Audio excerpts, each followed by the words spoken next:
Welcome, friends. Today, we are doing another live stream. Dreamy. Hello, Stephs. Hello, Paul the Femmer. How are you? I am fantastic, and I am doing really well. Excuse me whilst I replenish the hydration.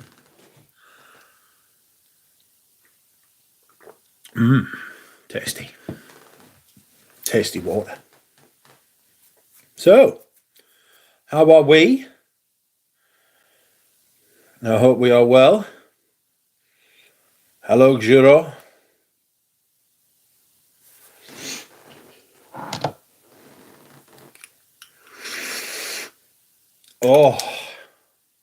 Oh my word, I've never seen that before. I've just noticed something. Sorry. Oh my God. Enrique Vasquez, I am very well. I will explain why I am feeling so very well in a little while.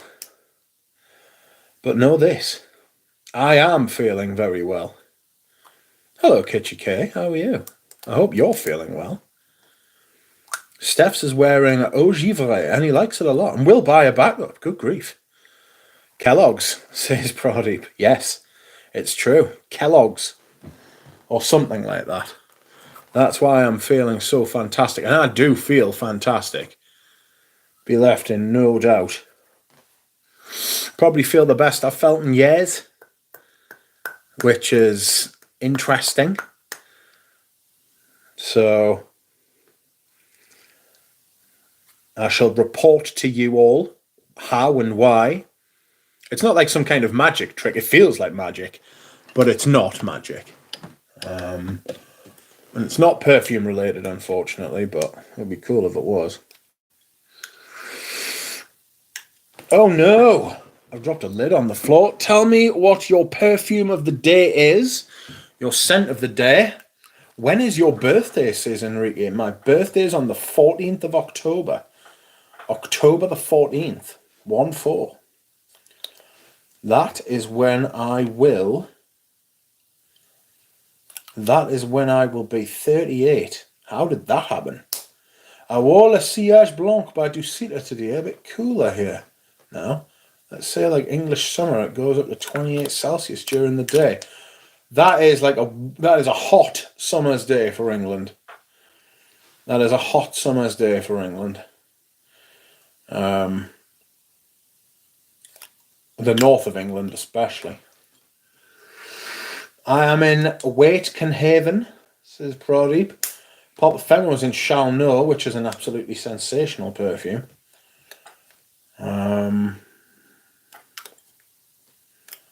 I need to start wearing my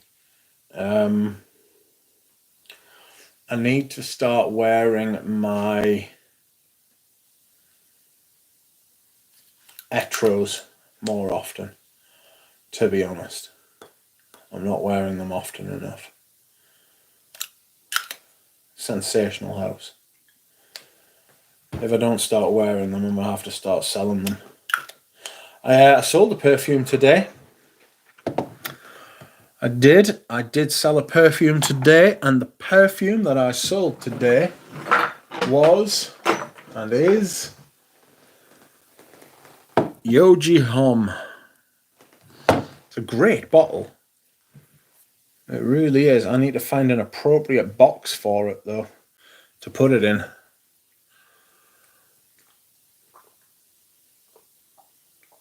Oh.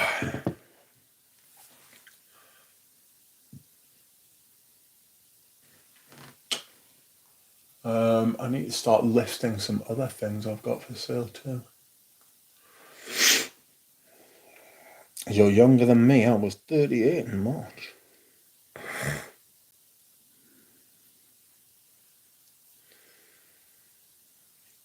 I'm 6 months younger than you. 7 months, really. So goodbye, Yoji Hom. I have sold you a good vintage discontinued fragrance, but one that I never wear. My scent of the day is Mur Ardente.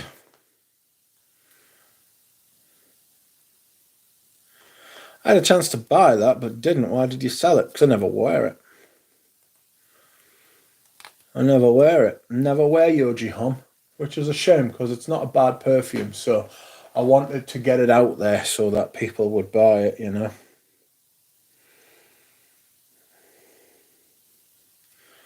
Evening, Rich, and all in the chats is Andrij. Evening, Andrij. I'm thinking I'm going to put Enchanted Forest away into the spring and summer rotation. Yes, I am. Very fruity. Distinctly fruity. So that is not going to do there. In fact, I'm going to put Mur Ardente there. What else? There was something else I was going to put in the spring and summer rotation. I think it was Fat Electrician, wasn't it? Let's see what. I don't know. It's so creamy. You could wear this in. You could wear this in the autumn, I think.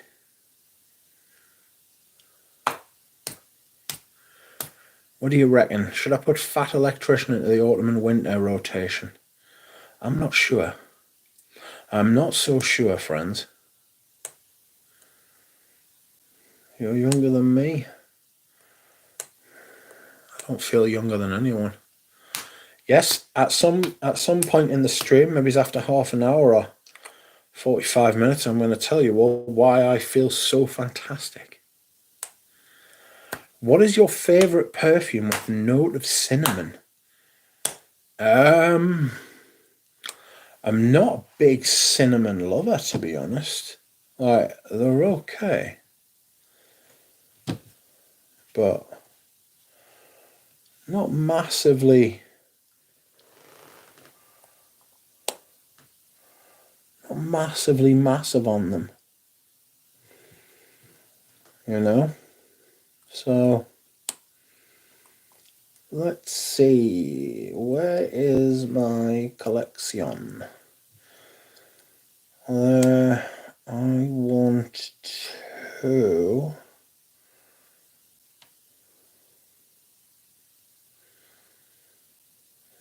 I don't know how you do this.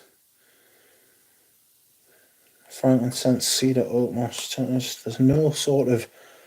I don't have a lot of. Oh yes, I do. I've got some cinnamons. Jubilation, Tuscany per Uomo, Basil Uomo, Obsession for Men. That's quite nice. Egoist got cinnamon. Probably Egoist, to be honest. Costume National. Volutes.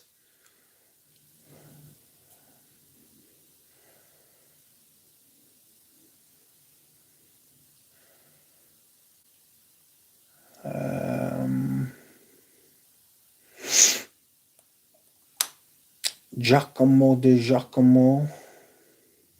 Mal Liberté's got some. Mal Liberté has got some cinnamon in. T2, which I haven't worn yet.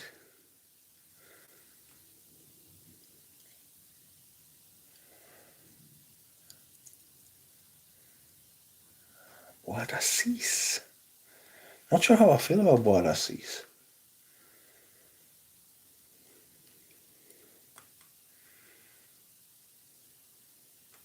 Rochas Femme's got cinnamon in it. Feminité du Bois has got cinnamon in it.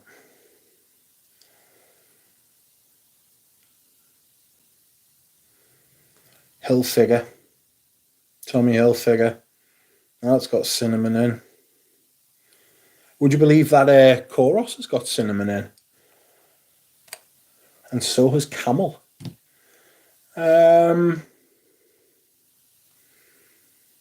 So, I don't know. I don't know. Probably Egoist, if I'm being honest. Out of all of them. Love Egoist. It's fucking gorgeous. Oh. John G is wearing vintage Z14, which is a nice cinnamon. Also, Signature Wild by Art de Parfum. Big cinnamon.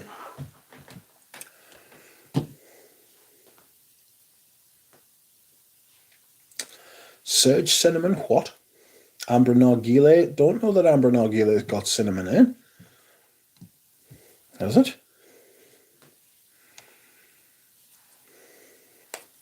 Hello, Spaced Out. Rich, YouTube deleted my comment twice yesterday from your vid, so Spaced Out. What was it? What was it? What did you say? Can you spell it out? What's the scent profile on Yoji? What is the scent profile like on Yoji? It's got coffee in it, hasn't it? Let's have a look. Yoji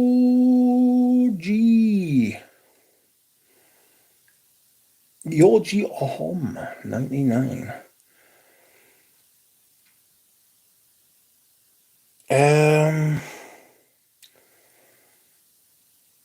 Coffee.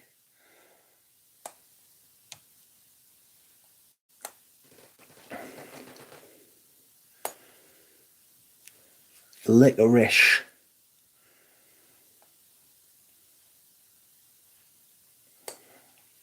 Sandalwood leather type thing.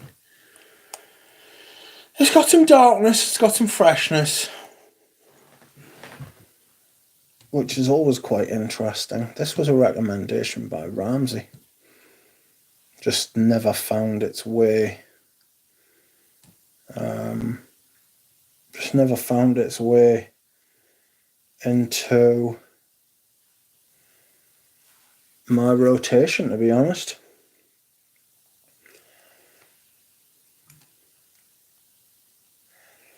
It's got like coffee, a little bit sweet, that type of thing.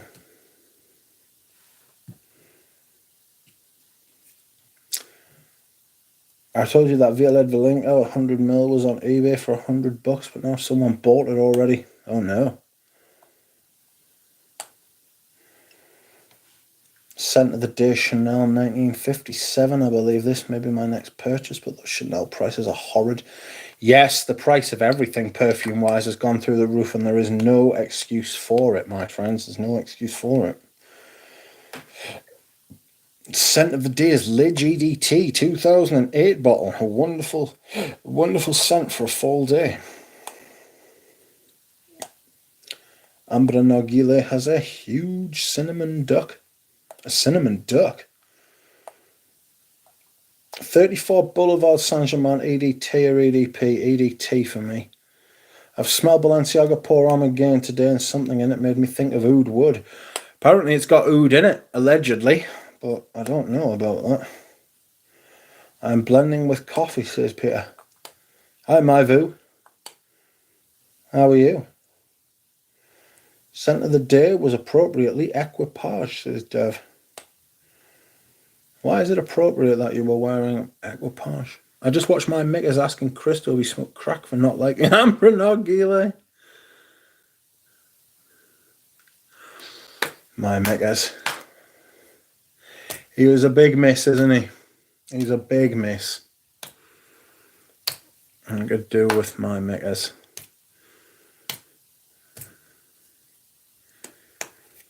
Oh dear. Because I uploaded a video about Equipage today. I saw that you... Oh no! I saw that you uploaded a video today.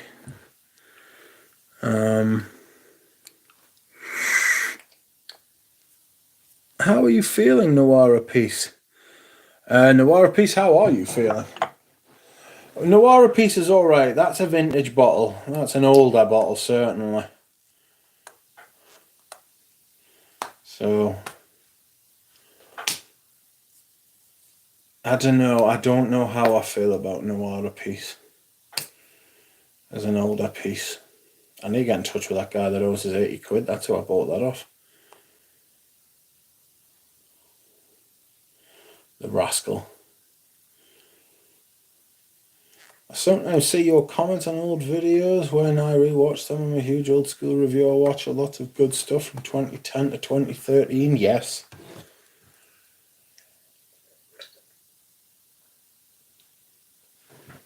I used to watch videos from that time period all the time, but never comment. Never started commenting on any videos on YouTube for ages. You used to be able to watch YouTube videos without an account.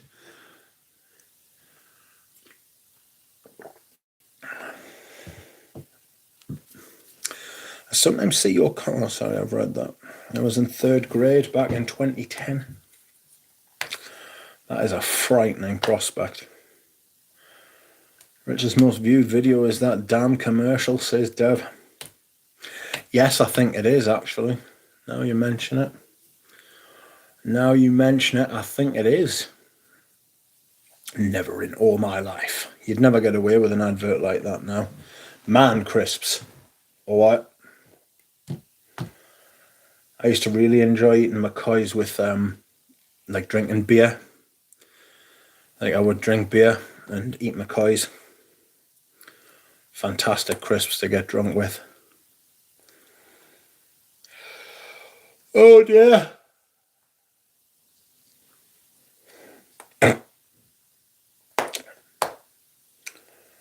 Antonio Hobson, welcome. Rich, hope all is well. All is well. I feel great. Scent of the day is Zerja 40 knots. I know. Rich, what is that between MFK and Tar? It is Mer Ardent by Anik Goutal. It is my scent of the day.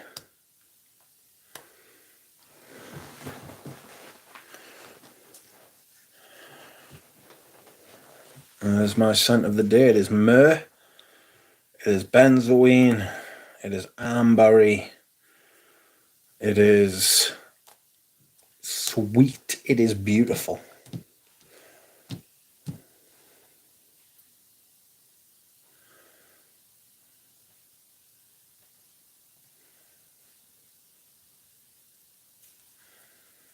Let's see. I love it. Myrrh, tonka bean, benzoin, vetiver, beeswax.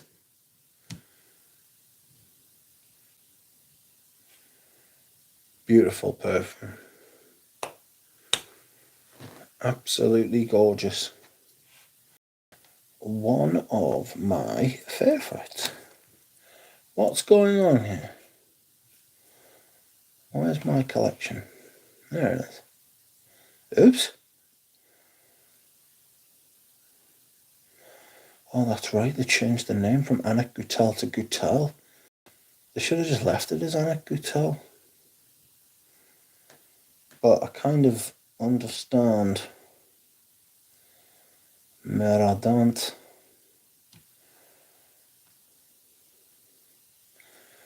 Beeswax. Tonka bean. Myrrh. Isabelle Doyen made it.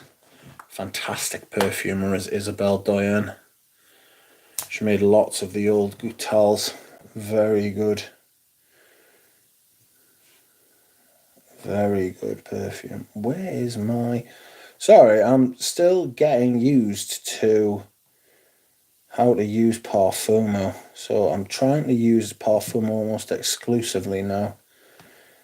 And I'm still not entirely sure on my way around it. Where is my...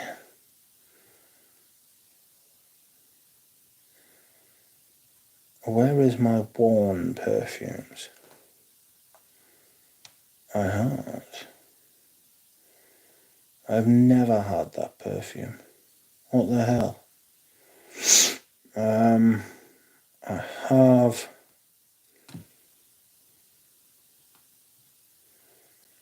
Come now.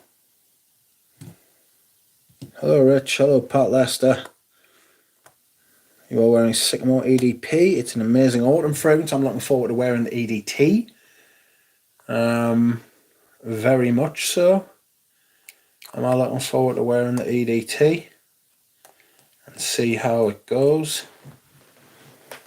We will see.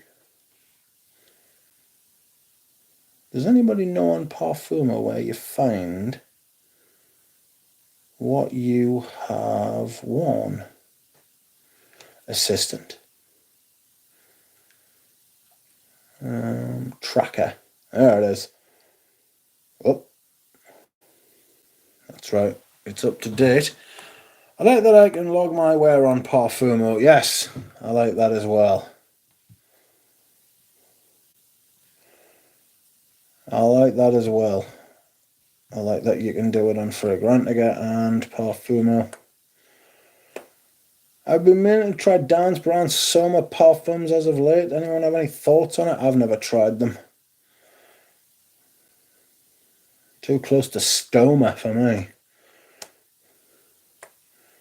For some reason, that Goutal is specifically harder to find than the others in my neck of the woods. It's the same here. I think it's just specifically harder to find in general. I've been meaning to try Dan's brand. The perfume's not my decision, obviously. I like that I can log my wear on Perfume. Something that is Coromandel. We're getting a lot of Chanel scents of the day. Oh, fatty electrician. What shall I do? It's the marron glass in that gives it that kind of possible autumnal vibe, isn't it? That kind of nutty, sweet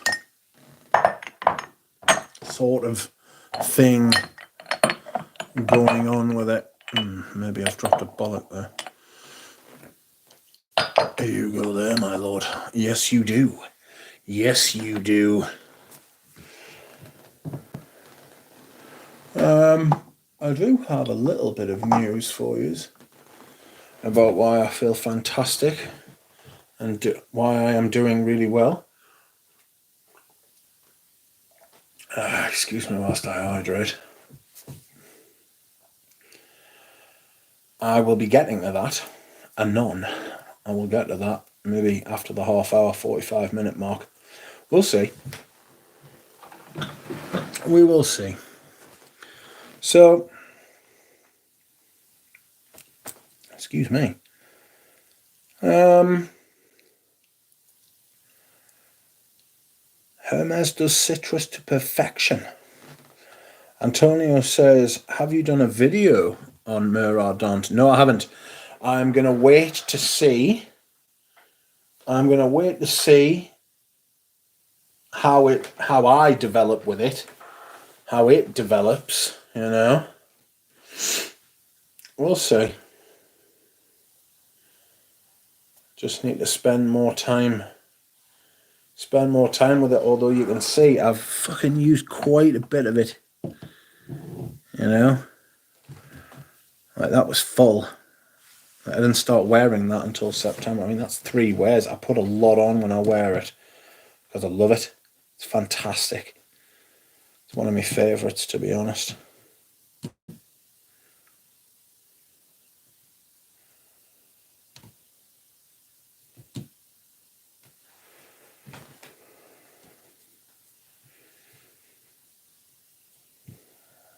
So,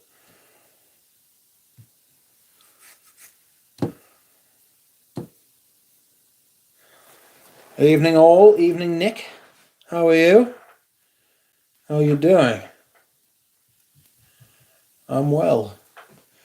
I am fantastic, and I am doing really well.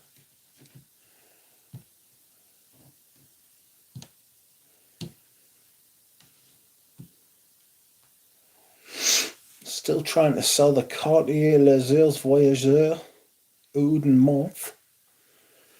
Do you have any sense that you've fallen out of love with? Lots of them.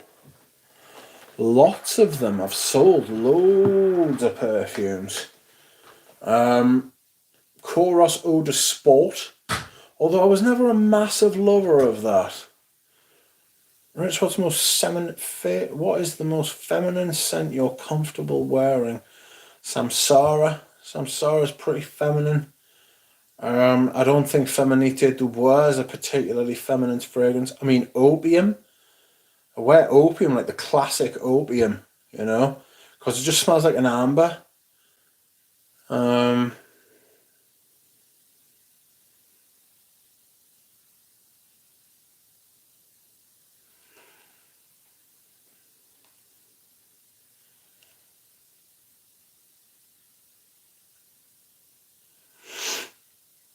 what else? Oud Palau.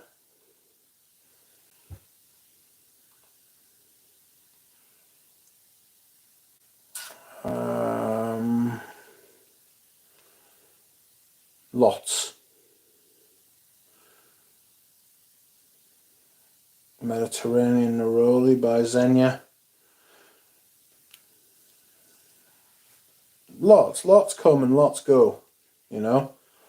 It's a living, breathing thing. I just think it's a sin to just sit and keep them hidden away if I have no intention of ever wearing them. That's not to say that it's a sin to keep stuff, like I've got loads of Balenciaga Power On backed up. I fully intend to wear all of that shit. I've got a lifetime to wear that. One of the reasons I sell stuff off is because that's what I intend to do, you know? Right, what's the most feminine? Hello. All Exotic Lamp Black, says PK. Hello. I'm not sure I've heard of that. I've heard of Exotic. Oud Palau is femme? No. I meant that was a scent that I've fallen out with. Scents that I think are femme are stuff like Opium. You get lots of rose in Oud Palau, yes, but I also get amberwood. And I used to love Oud Palau, and I just can't now. Oh, good grief.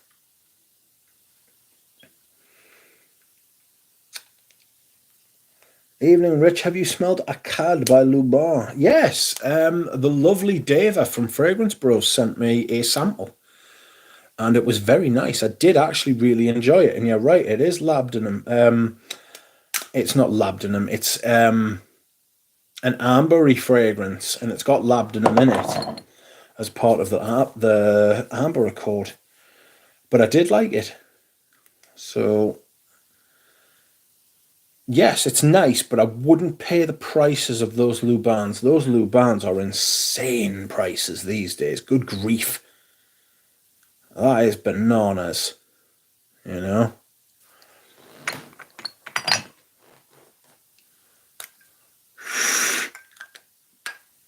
Oh, Royal Oud's glorious, isn't it? It's a fucking fabulous perfume, this.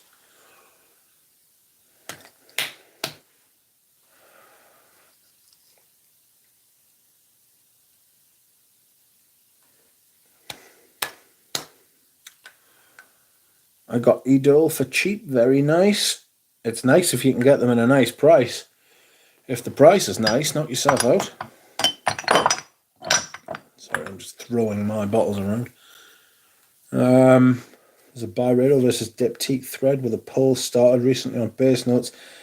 Diptyque has 33 votes to Byredo's 2. Yes, I would go along with that. In fact, I'm surprised Byredo got 2 because they're absolutely shit.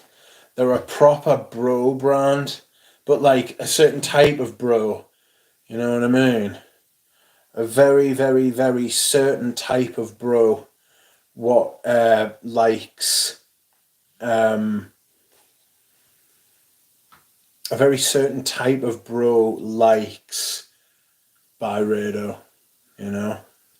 I'm not sure if one Byredo I'd buy. They do have great aesthetic though. There's one, was it Pulp? I think Pulp was quite nice. Baldafrique was alright. Their prices are ridiculous. They've sold their brand for a fucking mint, like a few mints. Crazy talk. Byredo is really an Instagram brand, says Prodi. Yes. Creed have butchered Royal Oud, unfortunately, says Jutai. That is sad to hear. I'm glad I got in before they managed to do it.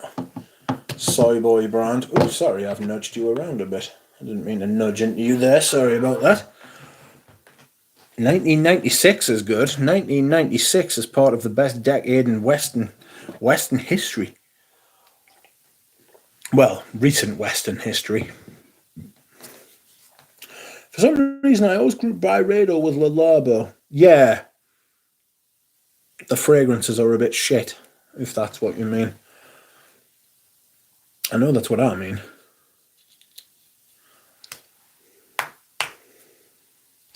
My guilty pleasure is that labdanum scent from Eldo. Lol, not that complex, but I'm addicted. Everyone's got their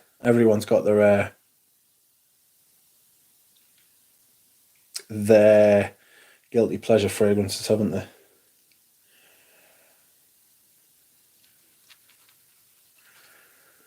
Any recommendations for our wedding scent for October? Welcome, Callum Jones. How are you? I hope you are well.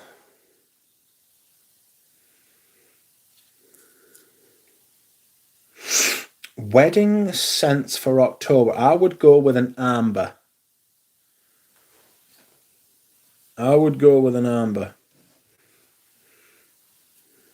Definitely. Oh, Jesus, what the fuck is wrong with you? Don't be leaking.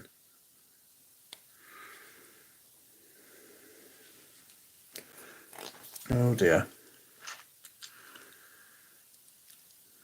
Le Labo is way worse. Don't really understand its success. No, I don't understand its success. These are Paul Ephemeral, you're right.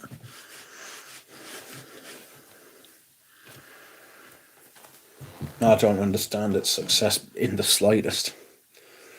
Le Labo are awful. Personally, I mean, if you like them, you like them, and they're very successful, so good for them, but not for me. Not for me. I just do not get that shit whatsoever. Okay, friends, I will tell you why I am in such a good... Amber Nargile could work, yeah. You'll be big though. You'll be big in there. Is it your wedding? Or is it someone else's? Because you'll be smelling pretty big, you know. It is your wedding. Well, congratulations, Callum Jones. Amber Nargile, maybe. I mean, if you like it, that's the main thing, is that you've got to like it, and especially whoever you're getting married to needs to like it as well. Do you know what I'm saying? Because if they don't like it, you'll be in trouble. You've got to make sure that they want to come near you on the wedding night, you know. An October wedding, that's an interesting one, isn't it? Ambre Sultan by Serge Lutens, Dior Homme Original, Dior Homme Intense.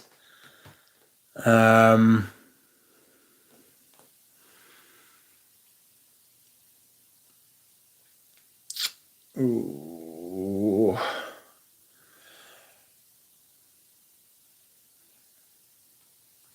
No, not Fahrenheit. None of the Muglas either.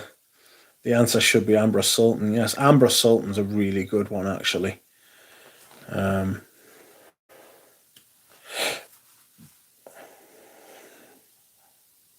Keep the Leon away from us, says Spaced Out. Yes. I did Creed Pure White Cologne for my spring wedding in the States and Heritage for my autumn wedding abroad, says Panda. How many times are you getting married? Was this all to the same person?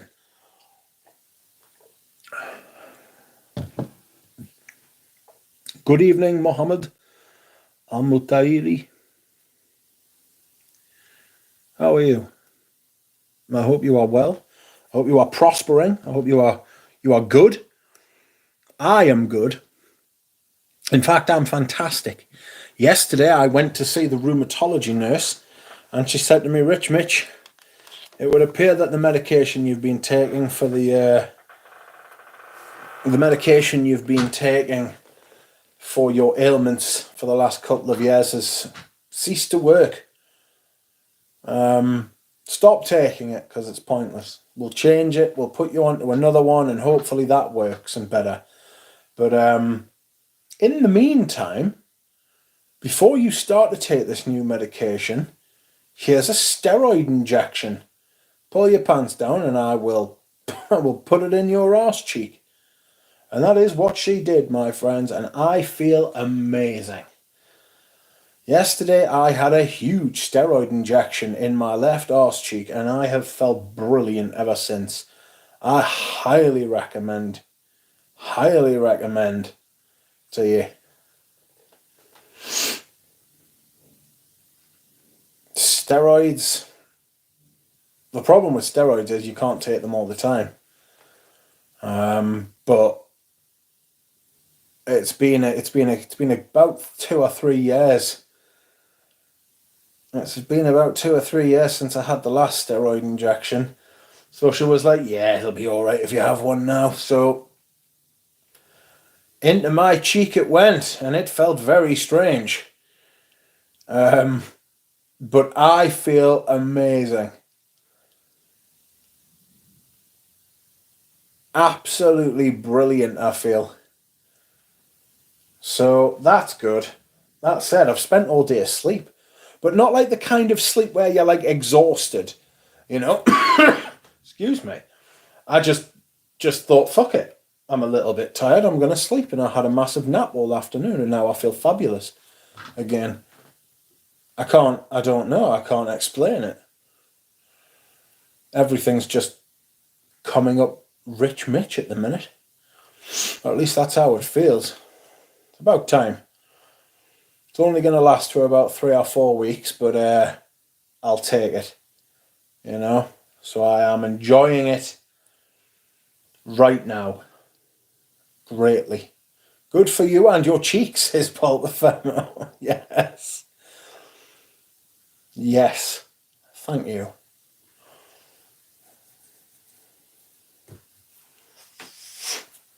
So, friends, if you would like to like the stream, I would appreciate it greatly. Thank you very much.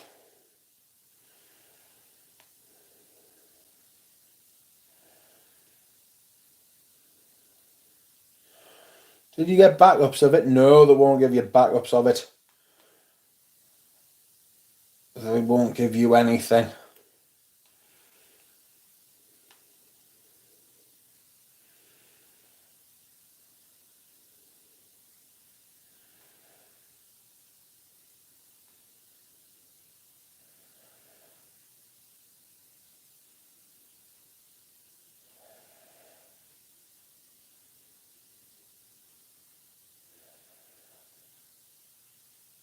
Oh dear.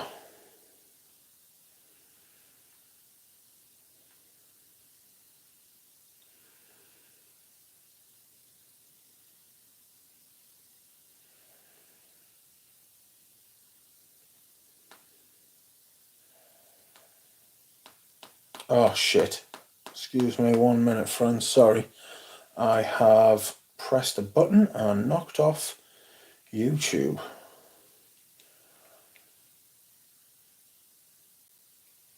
Lick the cream. Welcome, Eugene. Pull your pants down and pooed it in. Nothing better than a shot of steroids in the hump. Good for you and your cheek. The very cheek of it. Mitch's scent of the day clinched the deal for the roid shot. What was I wearing yesterday? Tobacco oud. Maybe the nurse was enamoured with tobacco oud. Who knows? I know I am. That bottle from Bois 1920 was amazing. How shit that brand got over time. Shame, says Panda. Yeah, I can't stand them.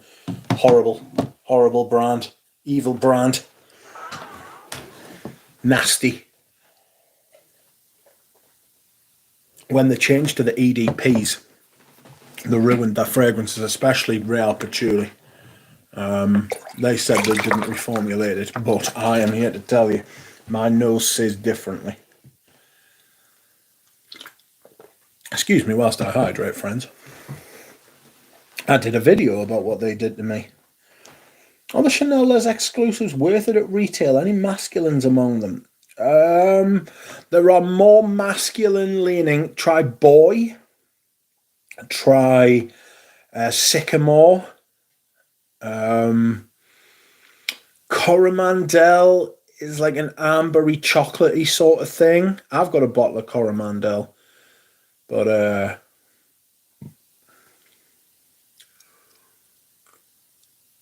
I'm not so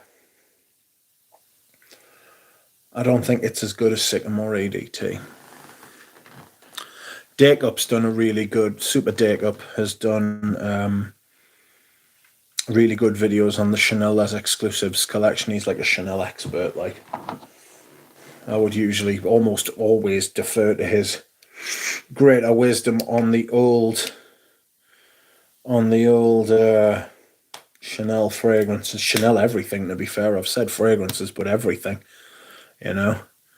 He is a Chanel. He's not professional. I mean, he could be. I think he would struggle to stand by some of the stuff that they do now, actually. He's a purist.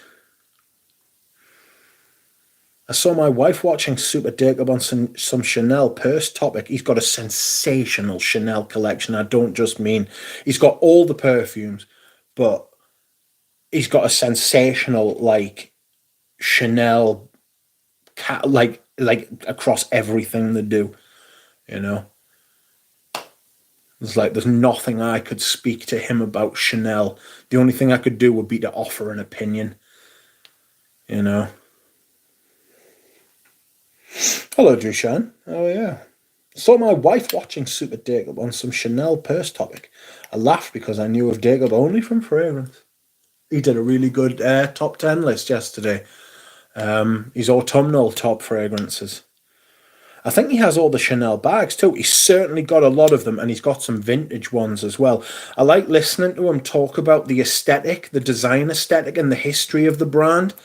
You know, bags and stuff. I'm not ever going to get into bags. I mean, if I liked bags, I would buy them. You know what I mean?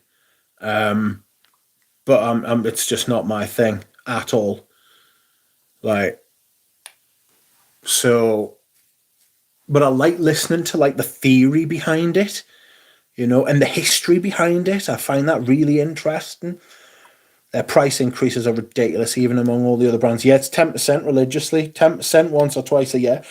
You know what I mean? It's obscene. It's obscene. It needs to stop bag videos because I bought too many bags at Chanel as is. He's super good. Scent of the day is Amouage Jubilation 25 with the snap cap.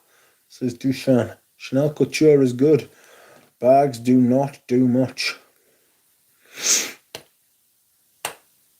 See, I don't understand a lot of these terms, but when like you're listening to like him talk about it and stuff, and because he's obviously very passionate about it, it's interesting, you know.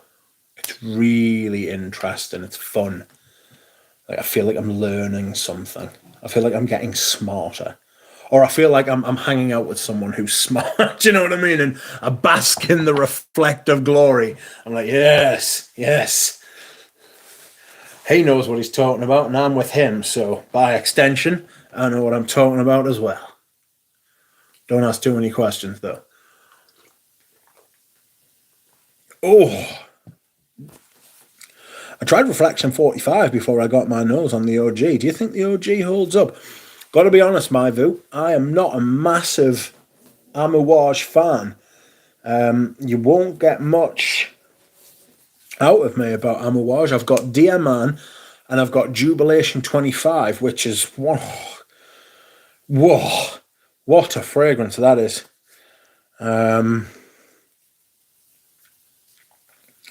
Amazing. Beige is feminine, but I want a bottle. I love it. Then buy it. My friend, buy it. Treat yourself. 31 Rukan Bon and Bois d'Azil can easily be worn by a guy, says Spaced Out. Anything can be easily worn by a guy. You want to wear a perfume, you wear that shit. If you like wearing florals and powdery things, and I don't want to say typically feminine, I mean historically feminine notes, you know, then you do that. Like opium. You know, if somebody came up to me and they were like, and they smelled us and just walked past, and I was wearing opium, and they were like, "Wow, I thought he smelled really nice." There's no way they would pin me down for wearing opium. You know what I mean? There's no way they'd be like, "Oh, that big man over there, he's wearing opium." You know? But it's like a fruity, floral, narcotic amber fragrance. And in 2023, that type of fragrance is now more masculine, and it's more interesting. More importantly, it's much more interesting than any of the shit you're going to find on the designer floor. Certainly anything by YSL. I'll tell you something else as well. Varanis Rodari has just done a video where he has done, it's the first of a two-parter about YSL, and it was very interesting. It's another person I could listen talk to about perfume for hours. You know what I mean? Just sit and listen. He could put on classes if he wanted to for the hardcore. You know? People like you and I. People who are really into perfumes and want to know more. You could sit and listen to that guy talk about perfume 24 hours. You know? Really, really knows his stuff. Really, really interesting. And he responds to all the comments as long as they're not dickish. So if you go in with a question about perfume, he will answer it. Which is another beautiful thing. Imagine if YSL never dropped the quality or picked them over Chanel and Dior. Do you know what it is? There was a time when they were right up there, and at times ahead of Chanel and Dior. I would say in 1981, Koros was like a high watermark, especially in their masculine releases. But they did Opium and Koros within 5 years of each other. Two of the most iconic fragrances to have ever been released. Full stop. It's like, I mean, that is like, I mean, if a perfume house did that now, you'd be looking at them being worth billions. You know what I mean? Plural.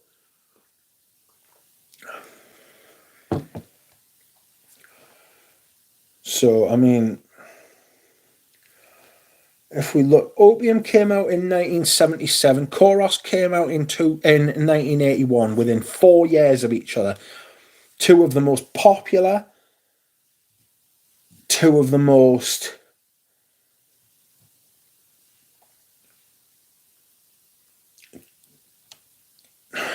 influential. I hate to use that word, but it's true.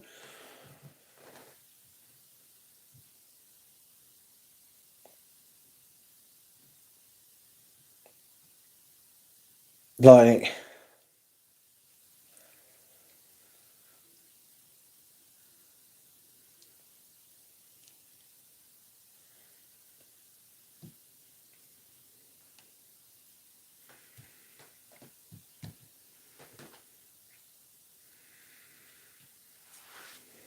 YSL Pour Homme Vintage might be the best of the citrus aromatic genre ever. Patrick Bateman, newest stuff, says Panda. Do you know what it is? I never liked that one.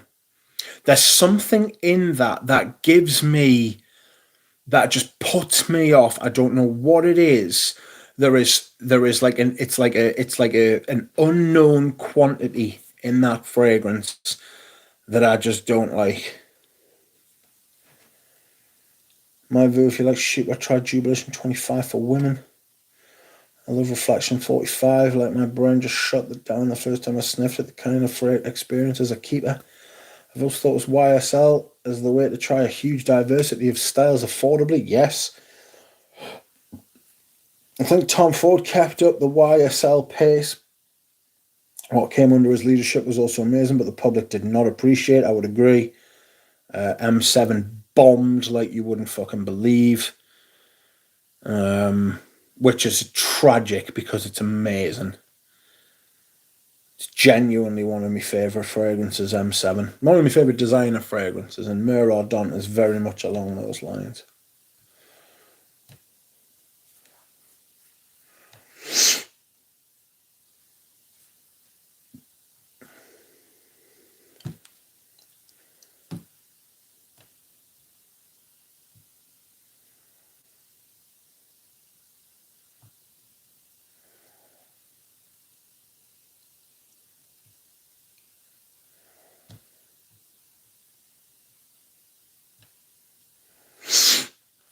I mean, what contemporary designer is pushing the boundaries like the 80s and 90s now? None of them. None of them. They're all data-driven perfumes. That's what they smell like. They're all perfumes driven by marketing teams and focus groups, and none of it is interesting. The most interesting recent designer release that I can think of is Gucci Guilty Absolute. Can't think of another one.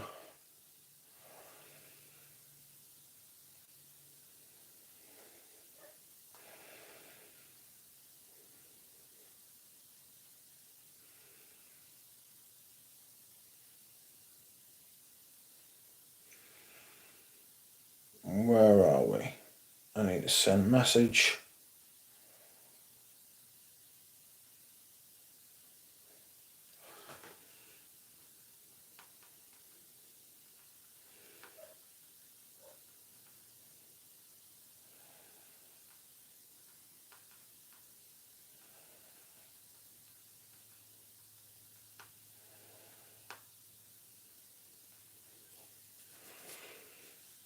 Okay, I'm going to go and dehydrate, friends. I'll be back in a minute.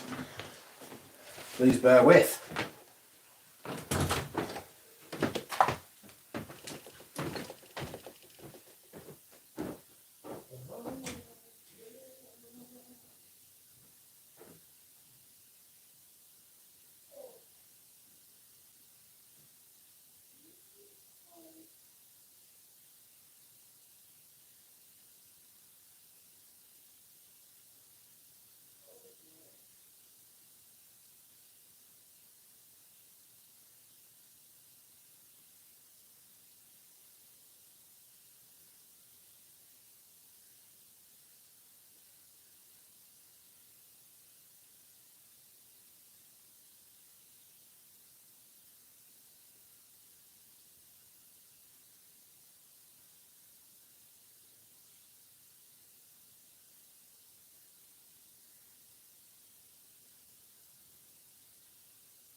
Oh, good grief. Oh, I was meant to go and get a box for that Yoji ham. Oh, sorry, I'll do it afterwards. I'll do it afterwards. Anywho, I'm back. How are you?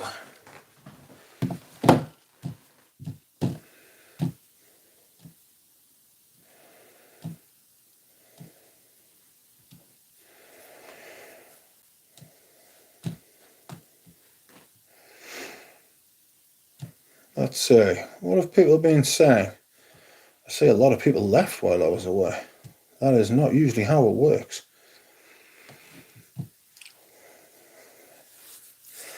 Did anyone try YSL Cinema from 2004? Is it good? No, I've never tried it, but I did buy a bottle for someone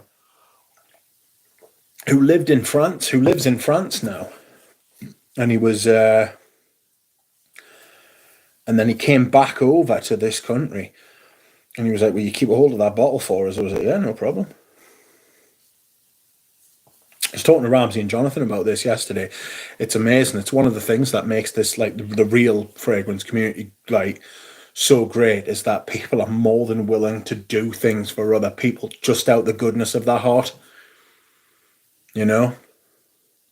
It's amazing. It's brilliant.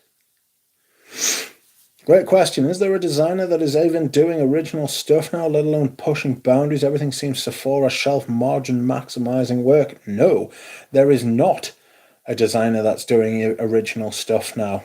It's all niche fragrances that are doing original stuff, niche and indie. And even most of them aren't doing that now. But if you want, I mean, it's just niche fragrances that are doing decent perfumes. Comme des Garçons is a designer. They do interesting and original stuff, so I don't mean to lump them in. But even houses like Guerlain have gone to shit. If you'd said 20 years ago Guerlain would become worse or as bad as designer fragrances, you'd have been laughed at. Anything other than them being utterly brilliant would have been laughed at. And yet, that's where we found ourselves. And it's not Thierry Vass's fault.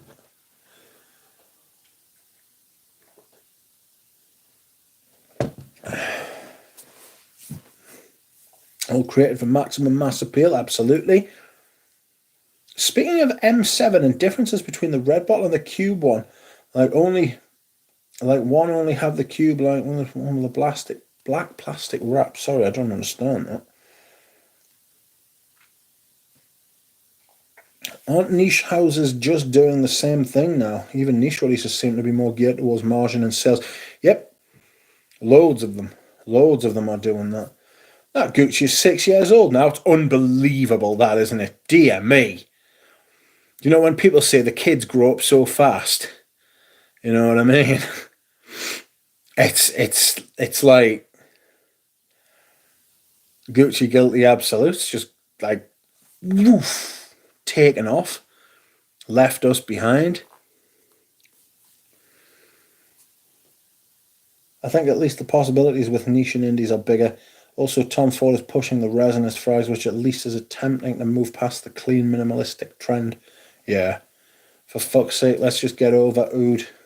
Yeah, oud's sort of split off from fragrances now, and it's sort of become its own sort of genre. You know? Almost away for like Aventus and Aventus clones. It's almost as if they've transcended fragrances, and now they're kind of like, you get a fragrance, but you'll also get like an oud as well. Good day, Tripler. Thank God you're here. Carl Anderson, thank God you're here as well. Amber and Away could be great for an October wedding. Yes.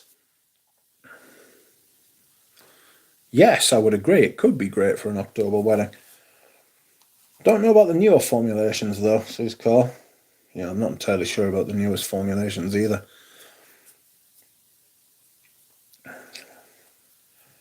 I love Comme des Garçons. They're just in their corner doing their own thing. Brilliant.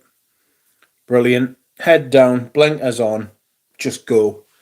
Just go and be great. Just do your own thing, and if it's good enough, it's good enough, and if it's not, it's not.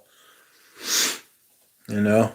Scratching around for money. Money's important, it's very important, but it's not everything.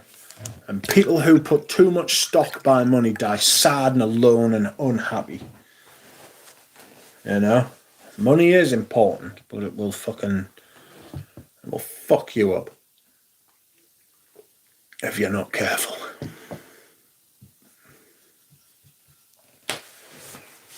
Has anyone explored the Stefan Humbert Luca house? They got sold and suck now, but they made some beautiful sense in their older lines. I remember Ramtin Vedati is big into his Stefan Humbert Lucas, but I'm not sure if he's sponsored by them. And he was big into his Stefan Humbert Lucases. So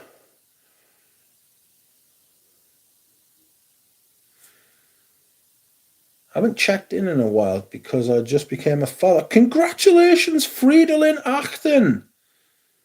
Last time I checked, you were having health issues. Hope you're doing well. Mate, I feel great. I had a steroid injection yesterday and I am absolutely on top of the world.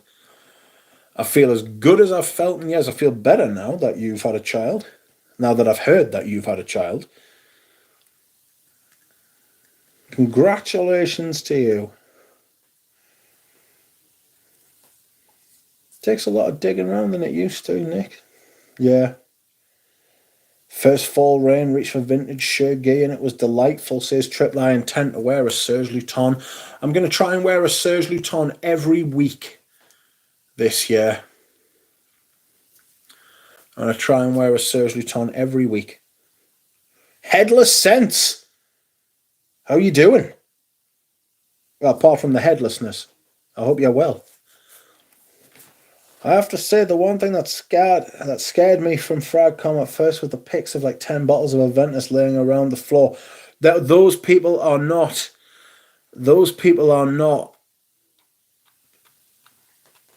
they're not our crowd. They're not us. You will find your crowd eventually. You will find the people to surround yourself with eventually. You will find your level. You know, and where you're comfortable and happy. Everyone, even those Aventus people, will all find each other. You know, there's been a few times where I've got stuck on Queer Street in Fragcom, and I've thought, this is not where I belong. You know, and I've gone to another street and I've thought, this is where I belong. And then there are like whole towns where every street is like, I should be here. And then there are like, I'm torturing this metaphor, Jesus Christ. I'll end up in prison for what I'm doing to this metaphor. But you will find the people who you need to be with, who you should be with, who you like being with, you know? And that's what I kind of found with this channel. Hello, good afternoon, says Headless Sense. Duck on roids, dangerous, that's right. I'm a big buff duck. Which I hope you are well now. I'm doing fantastic at the minute. Seriously, this is the best I've felt in a long time. I am in a minimal amount of pain. I don't have any kind of outrageous fatigue. My mind feels as though it's like sharp. And like I can think quickly, and it's just crazy. It's just crazy how it works. It's just a shame you can't take them all the time, you know what I mean? But that's life. So I intend to enjoy it while it lasts. And then start on this new medication they're going to give us. What happened, Rich? Were you ill? I am always ill. I have a rheumatoid condition called axial spondyloarthritis. And I've been in a bad way the last 3, 4, 5 months, and I got in touch with the hospital, I got in touch with the nurse, I got in touch with the doctor, And I was like, bollocks to this. I was like, I shouldn't be feeling like this. I'm getting worse and I shouldn't be. I went in and I saw the nurse. I spoke to her even. And then she was like, come in and see us. And she said, it sounds like your medication stopped working.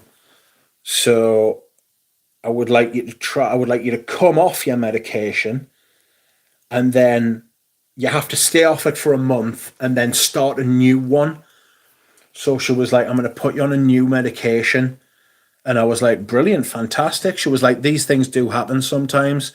But she was like, just so just so you don't have to be like without any treatment for a month, I'm going to give you a mighty steroid injection in your bum. And I was like, we've just met. It's like, but I'll try anything once, madam. So down went my pants, in went the needle, up went the steroids. Literally within 2 hours, I felt like a new man. Insane. Brilliant, though. Absolutely delighted. Absolutely delighted.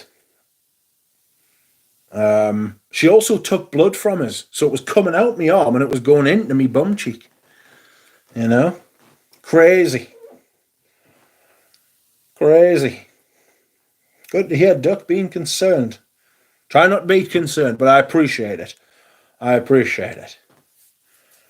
Hello, Ashley Bissett. Hello, Joe. It's the rebirth, that's right. I'm glad you're feeling good at the minute. I intend to enjoy it. I think we should all enjoy it. We should all enjoy it while we are up the arse. That's right. That's right, John. Up the arse. It wasn't actually in the hoop.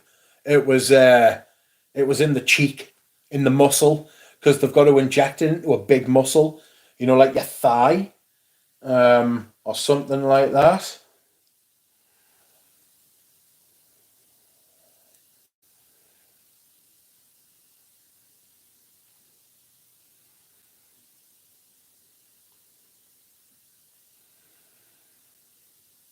Goodness me.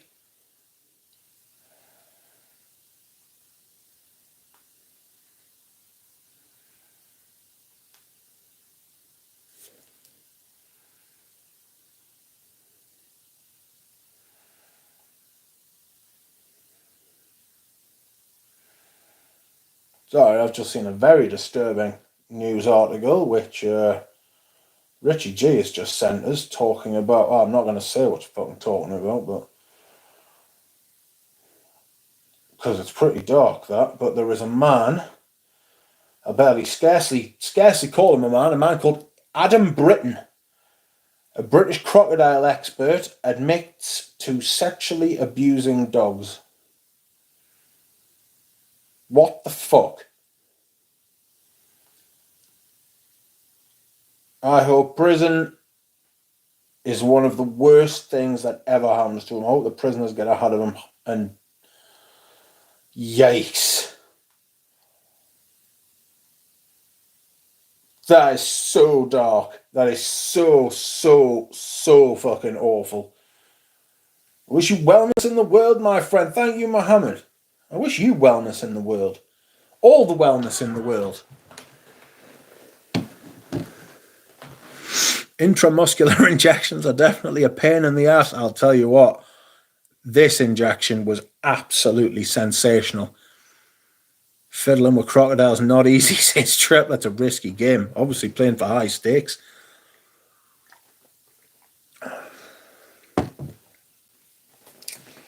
Literally just laughed out loud at In the Hoop. Goodness gracious. I remember the time someone first mentioned to me and they called it the hoop and I was rolling for days. I just thought it was very funny. What is wrong with some people? Honestly, they're just the mind reels. He's been distracted. Really happy to hear that. Ashley Bissett, welcome.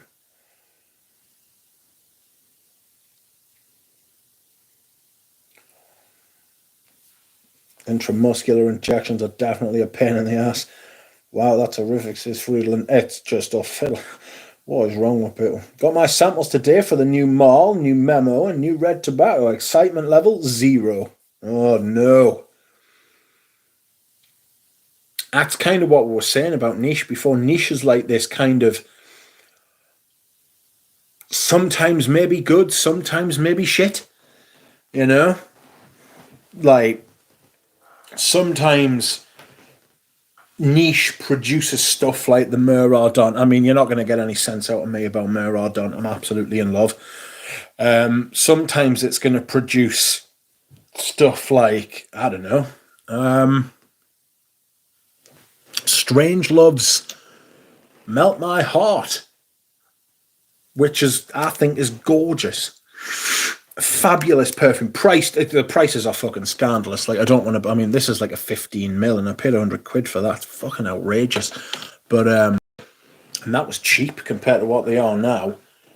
And I was like, but at the same time, the same houses can produce stuff now that is absolute shit. That Silence the Sea by Strangelove is one of the most disgusting things I've smelled, but at least it's interesting.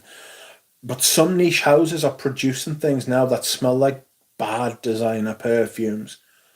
You know?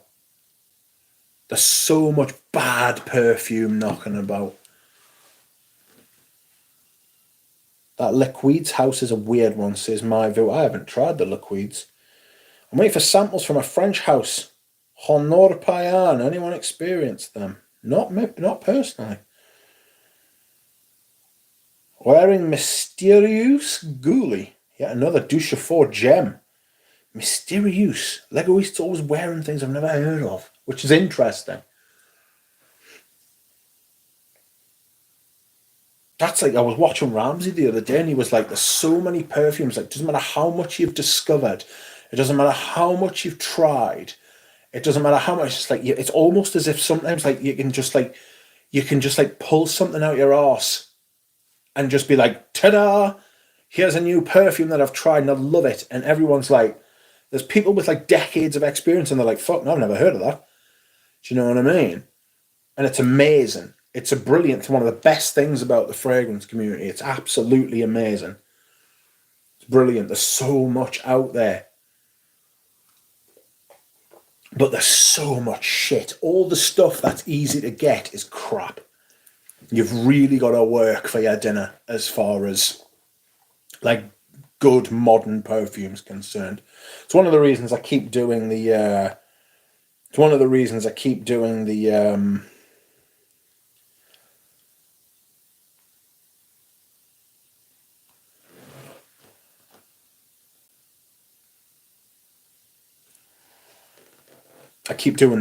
what's it called? The First Impressions series.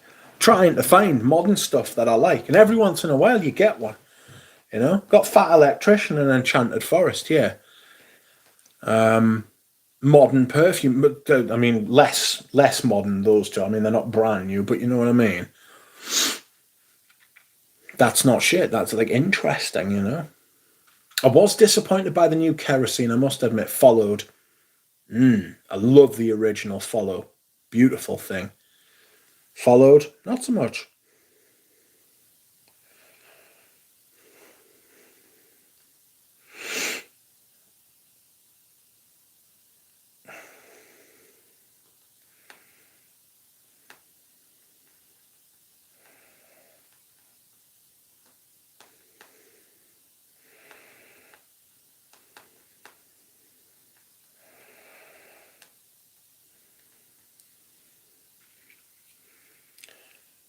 Stinky is great sometimes. Today's candy floss scents hold no interest. Yeah, I'm so over candy floss. I've got one or two because I like to have one or two. But people are like, it's same with blue fragrances. It's like, how many blue fragrances do you need? You know what I mean? That the blue, they're like, there's very little between them. There's vanishingly small differences between most blue fragrances. You know?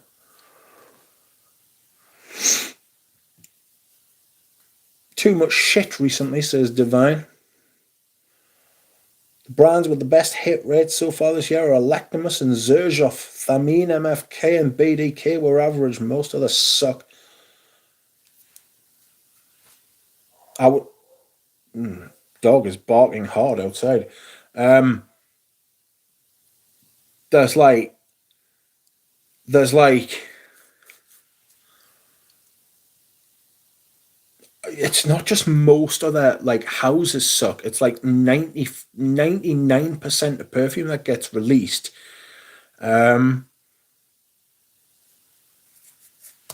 is shit these days. It's just crap. As someone who works in the business world overseeing margins across large product sets, I know there's a version of me sitting in a fragrance corporate offices doing the same shit, slash and save. Yes. Yes. Absolutely. There's a total lack of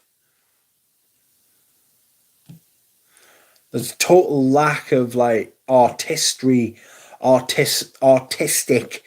endeavor. Like art and business are strange bedfellows, doesn't work most of the time. Doesn't work most of the time at all. I'm waiting for samples from a French house. Oh, sorry, I've read that. Wearing Monsieur Carvin. Can't tell if the fragrance has gone off. Carnation Monster. I forgot Crivelli is kind of 3 for 3 this year, even if they aren't for me. They're still blended well. I love Patchouli Magnetic. It is lovely.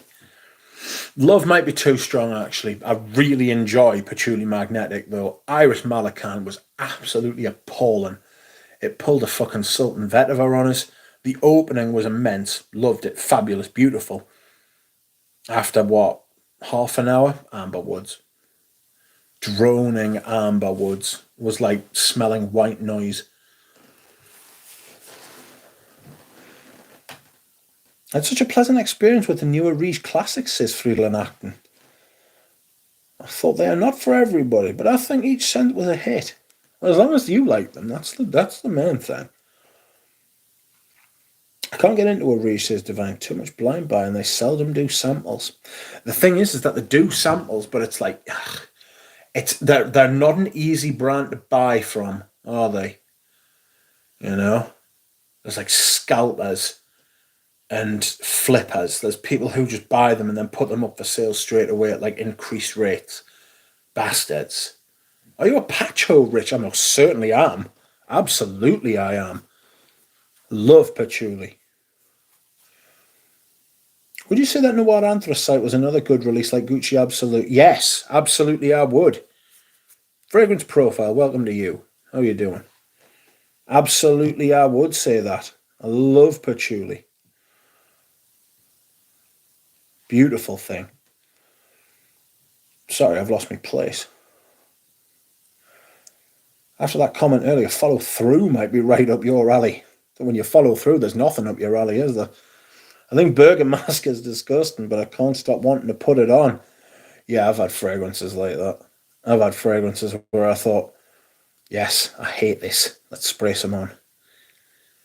Ah, yes. Tried Lesendima Dabla a Skal in Indonesia after you mentioned it, Rich, and it's good. I'm glad you like it, Headless Sense. And it's very, very reasonably priced. Evening, Tim Wilcox. How are you? I still need to make your samples up. Don't worry, I haven't forgot. I've just been sleeping all day for some reason. Would I like a drop of your early 1950s Bandy Parfum? Yes, if you're willing to part with it, Mr. Wilcox, I would love to. Thank you. I bought BDK Gris Charnel Extra for like 70% off. I didn't like it, but my wife loved it on me and it lasts forever and a day. I guess I'll keep it. Yes. If it serves a purpose and you enjoy, knock yourself out. I like a cup that I don't know if I've got any fridge. See, I don't have a wife though. Do you know what I mean? So I don't have to be so diplomatic with my choices. So I'm in a very specific bracket, I like a couple of the older, brighter blues, but not the modern, darker ones. They're just kind of I had Bleu de Chanel Parfum for a while, and I just smelled it one day, and I was like, what the fuck have I got this for? I don't need this. I don't want this. I don't want to wear this. Like, I wore it a couple of times, and I was like, about after like half an hour, I was like, ugh, I could have worn anything else today. You know, sitting thinking about other fragrances. That's when you know that you should get rid of something. If you wear something and you think, fuck, I could have worn anything else today. Out, out, out. Friends, if you would like to like the stream, please be my guest. I would appreciate it greatly.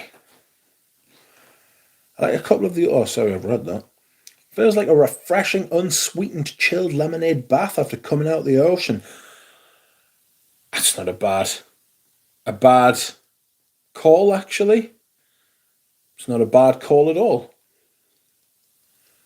It does have that kind of salty, zesty, fresh kind of zing, you know?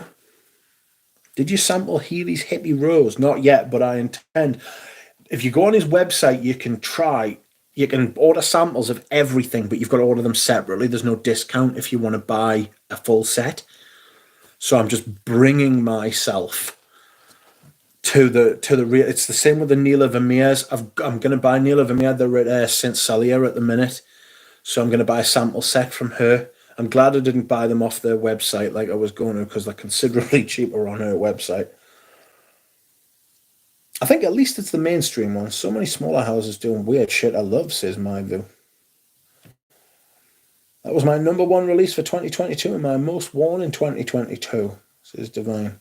Talking to Panda, who was talking about Gris Charnel. Love that scent, great aromatic for spring and fall. For a blue, just find an early cool water and you're done. No cologne crap and smells good even now, says PK. I mean, basically, yeah. Like the original Aquatic. Even, I mean, I know that it's not blue, but even Aqua di Gio, like the original, even that, you know.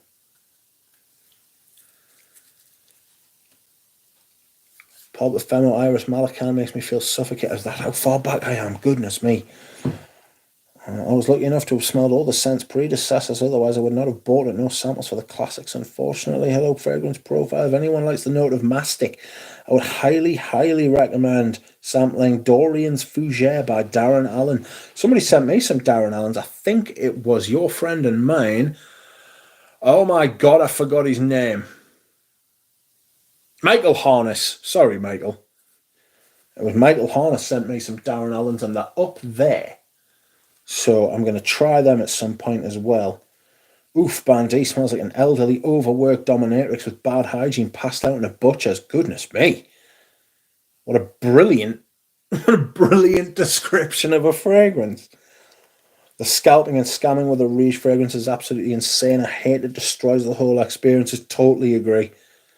Do you think modern Rochas Femme is worth experiencing, Rich? Almost certainly yes, but I think the vintage one before Mr. Cresp did his reformulation, and I mean Olivia Cresp, certainly at the time when he did the reformulation, he was on top of the world. But I think Mr. Cresp did change it a bit, added loads of cumin in it. I have got many of the pre-reformulation bottles, and I'm very pleased to have many of them as well.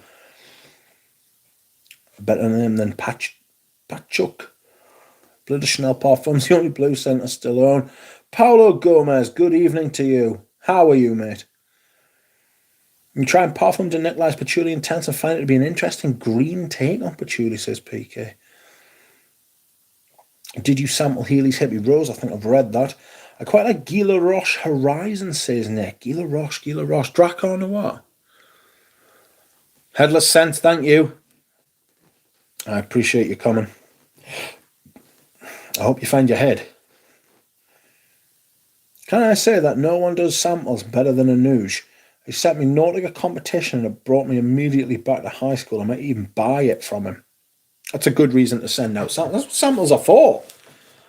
You know what I mean? Do you know if perfume houses sent out samples to all these influencers, and then the influencers were then to go out and buy said fragrances? That would there's a lot more chance of influencing me to buy something than them being sent free perfume, given a couple of grand, and said, say nice things about this perfume. You know what I mean? It's bullshit. It's bullshit. Free samples, no problem. And everybody should be able to get free samples. And Anuja's a good lad. And he sent me loads of free samples. In fact, they're over there. I can see them from here. Most of them have dried out now. But I remember Anuj saying to me a while ago he wanted to start sending out samples to people so that they could experience vintage fragrances, you know. And from what you hear in the community, he hasn't made a big song and dance about it, but what you hear from a lot of people is he's been sending them to people, and not just like big influencers.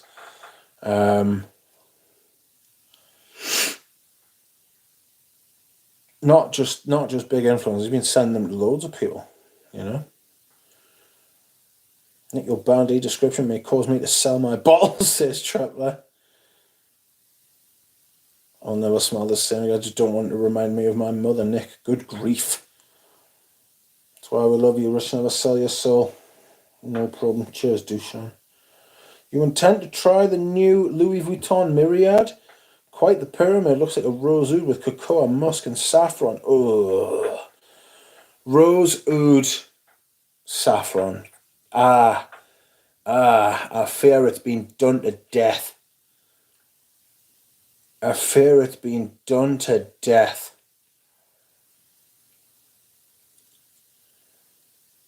I just don't want it to remind me of my mother, Nick. That's a dark comment. Headless Sense has a great channel too. Headless Sense has got a channel. Headless Sense? Get back here, Headless Sense. He thinks he's got away, doesn't he? Do you know, I think I knew that now you've mentioned it. Subscribe. I will subscribe. Swiss Arabian Shagaf Oud collection. Rose perfume tray. Mise en Cere. I don't like Mise en Cere, I must admit. I'll put Headless Sense's link in the chat. He seems good, people. So, if you want to subscribe to Headless Sense, head over there. Haha, get it? Sorry. Do I intend to try the new Louis Vuitton? I was not impressed by any. I was not impressed by any of the Louis Vuittons when I smelled them in Manchester. One of the things that put us off is that when I walked into the little boutique thing, they looked at us like I was there to steal stuff. I thought, you cheap bastards. Excuse me whilst I hydrate.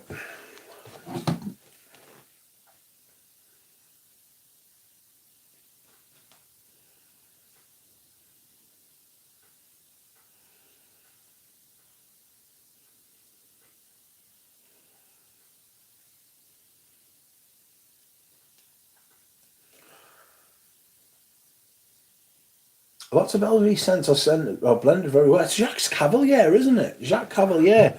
Not only famous for this, but is famous for this. Opiums. The Opiums pour on. Famous for them. I can't wait to wear this as well.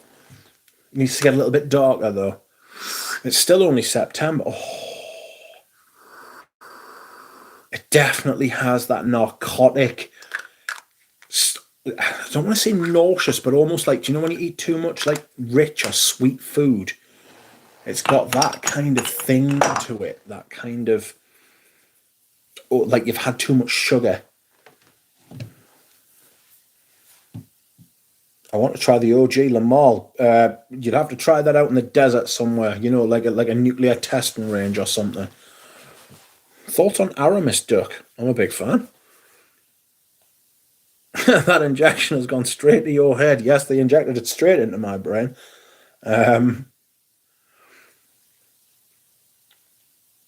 Glad to hear you're feeling well. Cheers, man.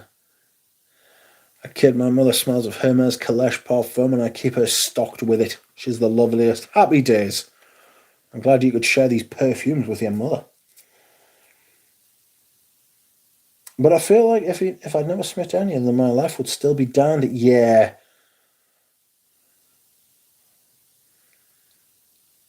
In Hermes, they gave me two 4 ml Vetiver Tonka samples and I didn't even buy anything. Yeah, they do really nice samples at Hermes, don't they? The 4 ml ones.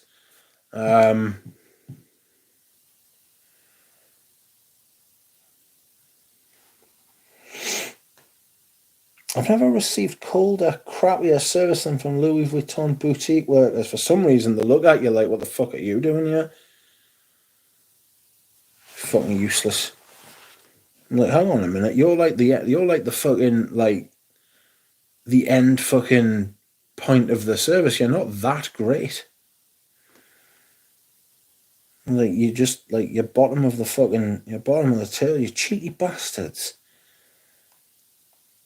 Let me know if you come back to Manchester. I shall, Tim Wilcox. I love vintage Kalesh EDT. It's one of my favourites. My Sanofi era Opium EDT is going to get some play soon. Did I have the EDT? The EDT's become very hard to find now. I think you can only get the EDP. The LV reps are living up to the stereotype. Yeah, bastards. The only LV I have is L'Immensité. Or L'Immensite. I feel you would hate that one, says Spaced Out. The more modern version discontinued of Tuscany or JHL? I mean, I love Tuscany per Uomo. I love that shit. It is fucking brilliant.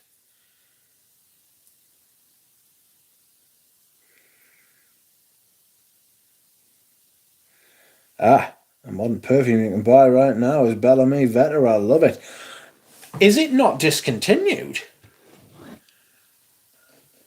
Is it not? Is it not being got rid of?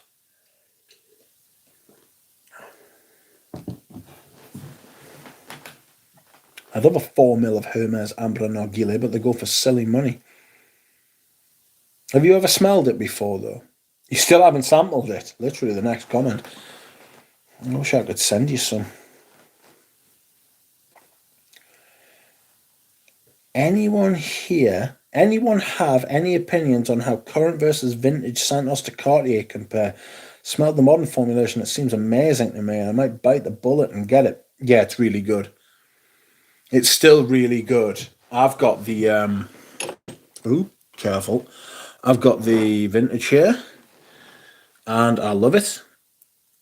And I highly recommend both the vintage and the modern. I had a bottle of the modern before I got the vintage. I ended up giving it to Richie G.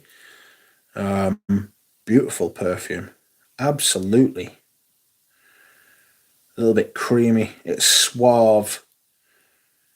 It's just gorgeous, really.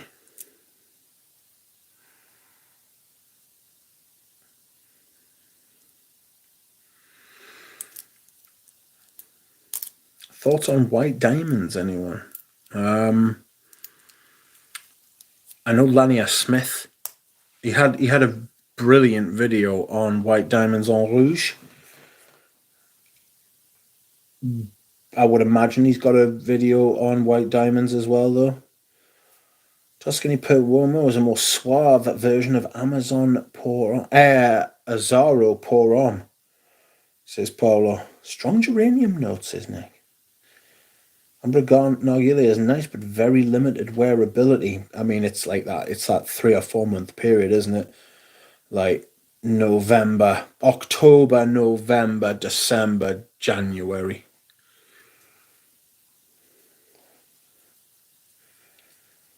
I've been loving Civet lately. Didn't expect it to be less strong than B. Oh, you mean the Perfect? The Perfume. B's huge. B's a massive perfume. The modern Santos concentrate is almost as good as the vintage. The vintage has a bit of a deeper base, but you wouldn't miss out much on the modern, says Panda. Green Nick and Ashley Costume Hom. Maybe a good cinnamon stand-in for JHL. Yes, Costume National Homme is brilliant. OG Tuscany Per Uomo is Pantheon level fragrance. The leather is so nice, says John Hodge. Thank you, Nick, says Ashley. I also think the more modern Tuscany is great. I could buy Bellamy Vetiver right now on the German Hermes. I hope they won't discontinue or formulate. I thought it had been discontinued. Perhaps I am wrong. White Diamonds opens up with floral and aldehydes, dries down to a powdery, creamy sandalwood. It's in the same family as Chanel No. 5. I've got Passions for Men by Elizabeth Taylor. I like it. I was shocked by the type of fragrance it was and how cheap it is. Excuse me whilst I hydrate. I do beg your pardon. I'm going to take some painkillers.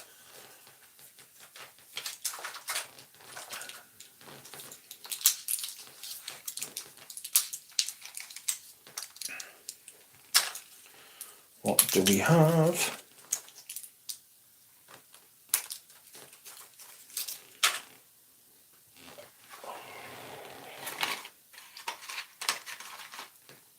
What do we have?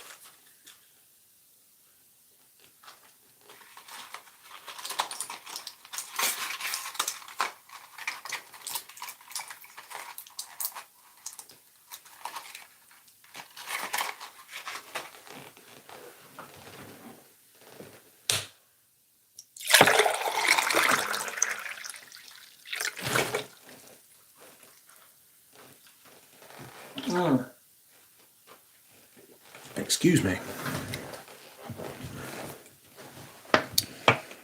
Does Fumery Turk have limited wearability as well for a Serge Luton?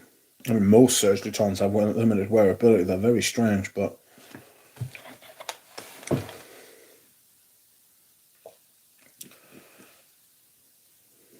I just sampled Soul, but haven't tried that one. I'll get my nose on it soon, says Ashley. Nothing beats the first two formulations of Azzaro Pour Homme for me. I've got a first formulation of Azzaro Pour Homme, and it is glorious. I've also got an early 2000s, and that's fantastic as well. Does Fumery Turk have limited wearability as well? I found Fumery Turk used to give me a nauseous feeling, sort of in the same way that I was talking about,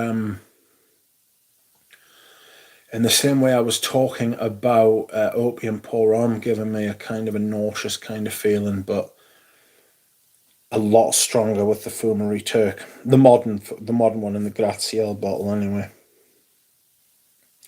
Overly rich, overly sweet, cloudy, powdery thing.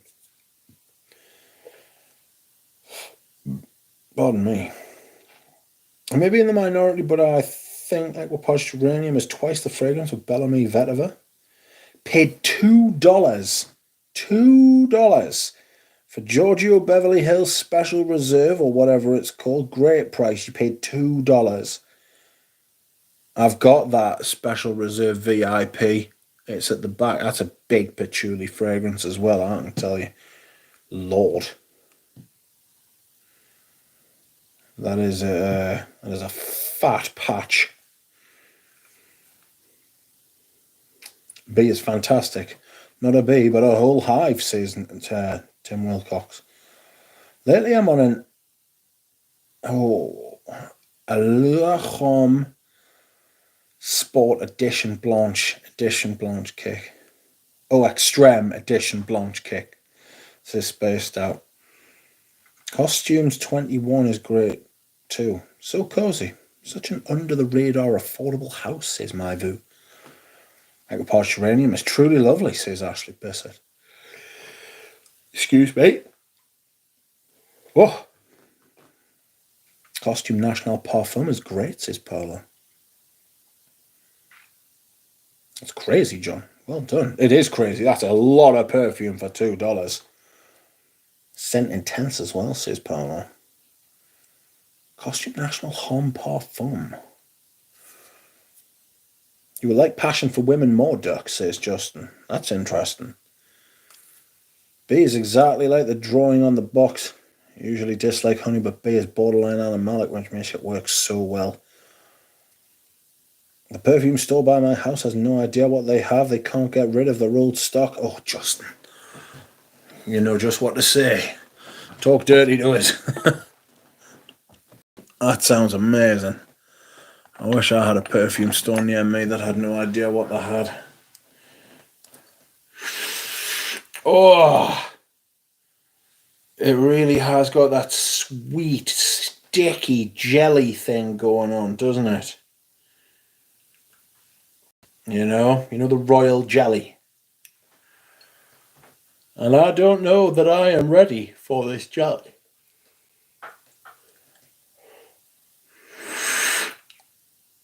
Oh, Passion for Men. Passion for Men is gothic as fuck. Says Tripler, who doesn't actually say that. Says gothic as. Fat patch, says my Vu. I think if I was limited to 2 fragrances, Bois d'Argent and Amber and a Bee would be the perfect pair, says Space Down. I need to wear my Amber and a Wee soon. I think I'm going to get a Bois d'Argent candle as well. Got my big diptyque Amber candle, which I'm loving, but it's very benzoine heavy, you know? Very benzoine heavy. Lily says, I need attention. Pay some to me. What do you need? I saw your deleted remark earlier, Lily.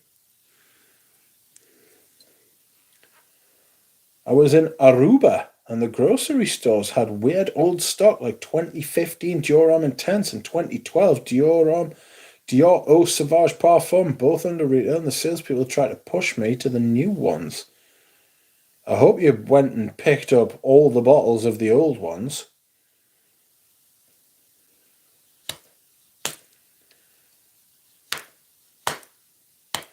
Welcome, Lily. How are you doing? What do you need from us?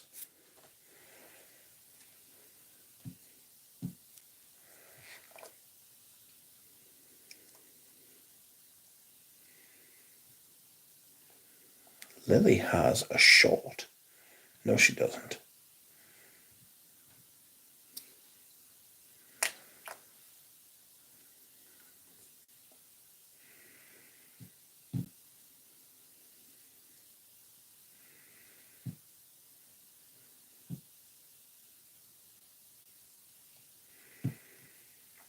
Oopsie daisy, excuse me, whilst I press buttons while having no idea what I'm doing.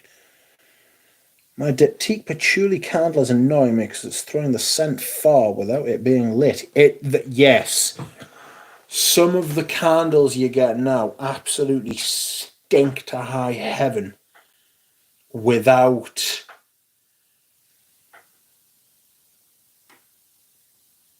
lighting them, frankly. Why are you looking at my YouTube, says Lily? Because I can. Why shouldn't I look at your YouTube, Lily? What are you hiding there? The only surge I've really clicked with is Kublai Khan for some reason. Do you have any recs for me, Rich? You like Musk's Kublai Khan. Ambra Sultan, Shergi, Fila Nagil, Fumari Turk, Gris Claire, Santal Blanc. I mean, I've got over 20 Serge Lutons. I've got like 24. Vetiver Oriental.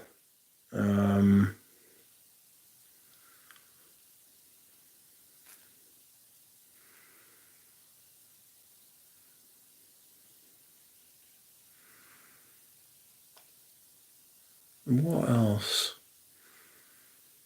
If you can get any vintage Serge Lutens, Feminité Dubois.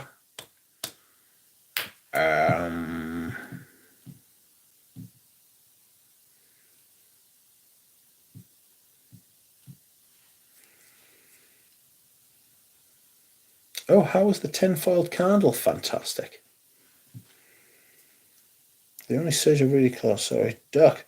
How much of a difference is there with Ladder for Men vintage versus modern? The Ram and I have only smelled the modern and love it.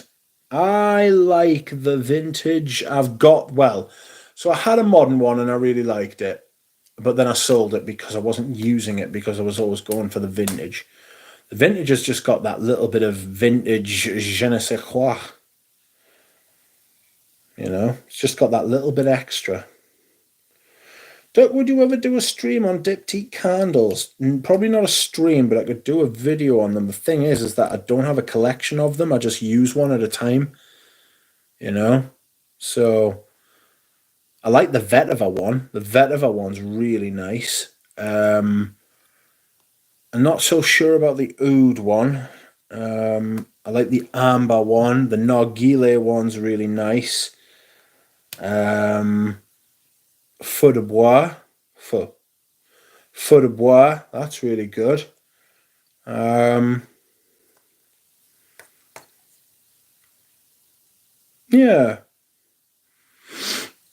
This is a shame they don't do a Volutes one, you know. The Geranium Rossa one's gorgeous. Almost all of them. I mean, Diptyque probably do the best candles, if I'm being honest. Still waiting on the soap collection video. That will happen at some point. The mini video will happen at some point as well too.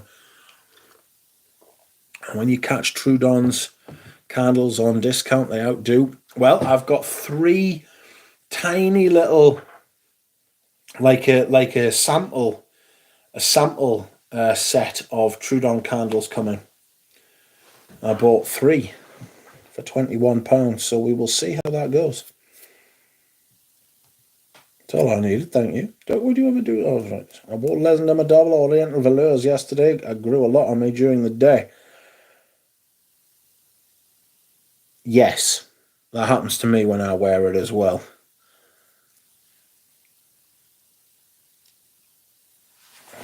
Oh, sorry. The new Lauder for Men is so good I haven't even thought about bothering with vintage, says Nick. Don't buy a bottle of Must 25 because €320 for 50ml. Good grief. Rich, what's your experience with Serge Lutens Diane Blonde? What kind of fragrance is it? Apricot. With a really, really, really, really soft suede note. So,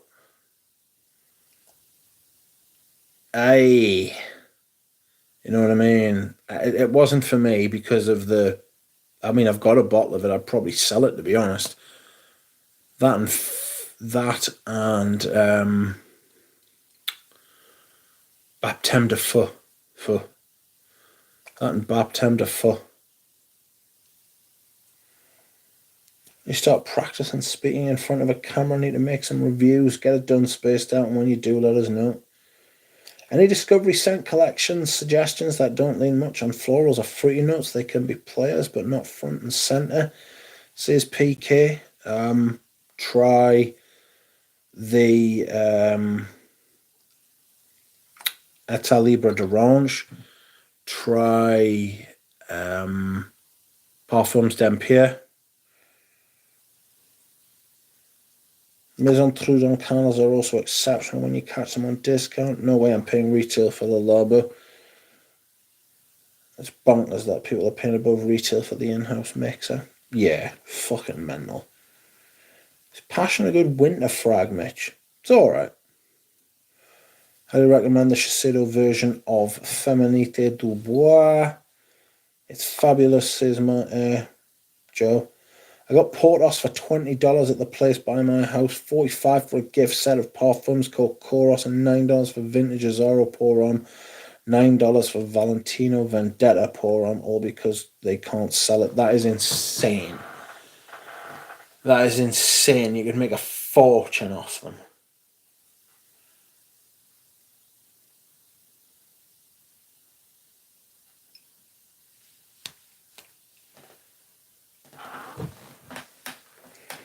Passion I saw in a charity shop for a pretty mad price. I mean, you can get Passion for Men for next to nothing.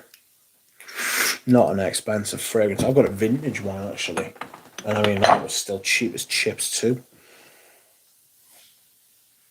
Scent of the Night is Nuit Magnétique by the Different Company, and it's fantastic, says Tim. Trudon Olim got a lot of hype. I'd like to test that Frago. I want to try Fahrenheit 32.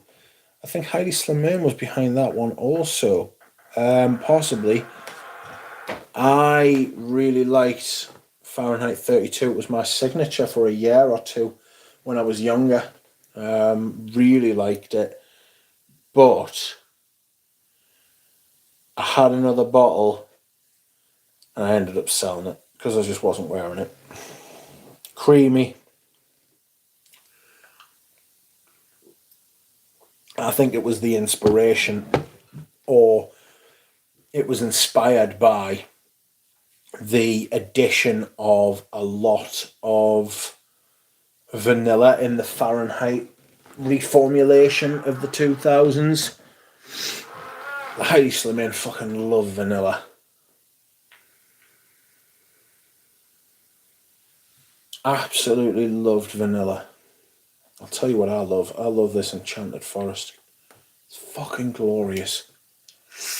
Promise in a charity shop. Oh my. Oof. Heidi Slimane has his hands in the Celine scent. I love what he did with that line and their fashion black ties, the cheapest vanilla I own. It's the what? It's the crispest vanilla. Sorry, I thought it said cheapest. I say you've been spending a lot of money on vanilla. I saw it in a cherry shop for a mad price. Promise. The only reason I'd buy that from a charity shop would be to sell it again and make some money, to be honest. Did someone say vanilla R? Says Tripler.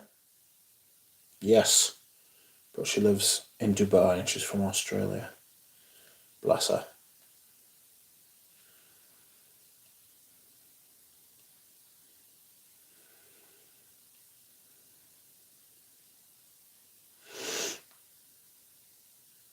Ooh.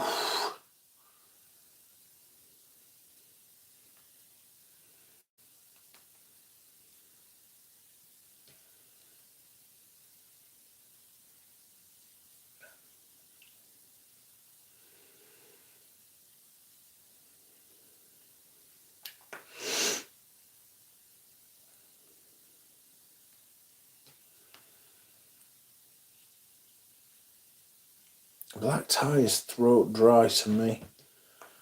I definitely get a dry throat from some. Oof, that was a lid. Don't worry, it was an extremely heavy lid, but a lid all the same.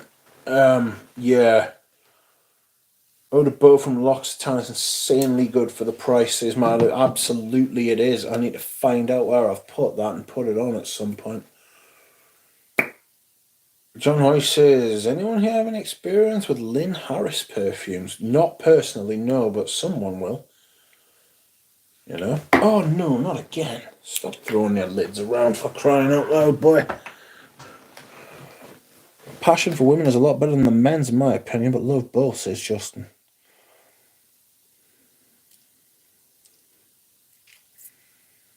Oh, the bow from L'Occitane's. It's such a good scent. I remember Pep talking about it. Pep talk. I remember Pep talking about it. Oh, Perfumer H, says DJ. What's this about Perfumer H? Oh, cocoa's such a rich, thick, amber thing.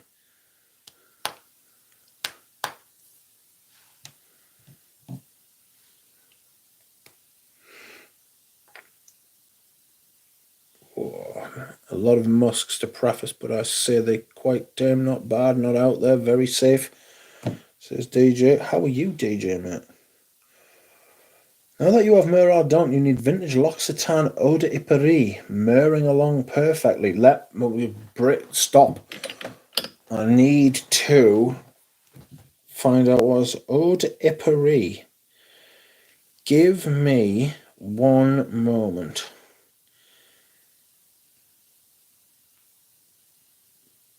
Eau de Ipari. Eau de Ipari.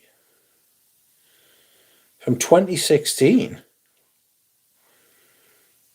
Myrrh, rose, peony, patchouli, olive branch. Oof. Good grief. There's 2 versions, allegedly. Ipari. There's an old one, really old one. 2005 it was from. Myrrh and incense. I see. Let me go on the old eBay and see what is happening, my G's.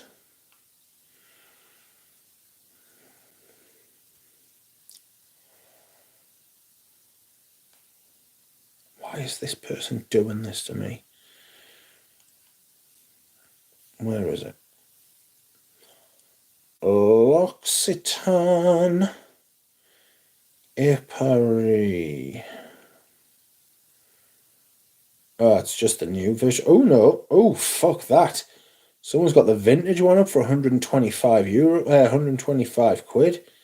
Jesus, even the new version's going for, oh dear, Barbara. I mean, they're from Ukraine. I'm not buying anything from the Ukraine. Same way I'm not buying anything from Russia. I'll be buying fucking perfumes from war zones. Does cocoa feel like dirt to you at all sometimes? Pass. That could be the patchouli, that. I love how 80% of Hermes releases have that same bottle shape. Yeah. You will love that Eau Ipari. I would like to try it. Absolutely. Myrrh and incense. But I would like to try the vintage one. I've got that shaped bottle of the amber one, and I was a bit let down by the amber, to be honest. I just thought it was just a vanilla. It's just, there's no amber about it. It's just a fucking vanilla. It smells like ice cream. Love blackcurrant. I'd have to try that Enchanted Forest, Nick. And Nick, it's the top blackcurrant. I mean, it's better than, as for a blackcurrant note, it's better than opium. Pour on. Keep hearing about that Amber Absolute, but that price tag is not nice. No. I've got Amber Absolute here. I bought it for a very nice price from Peter Corcoran, the lovely Peter Corcoran. Oh, it's like tobacco oud without the tobacco and the oud.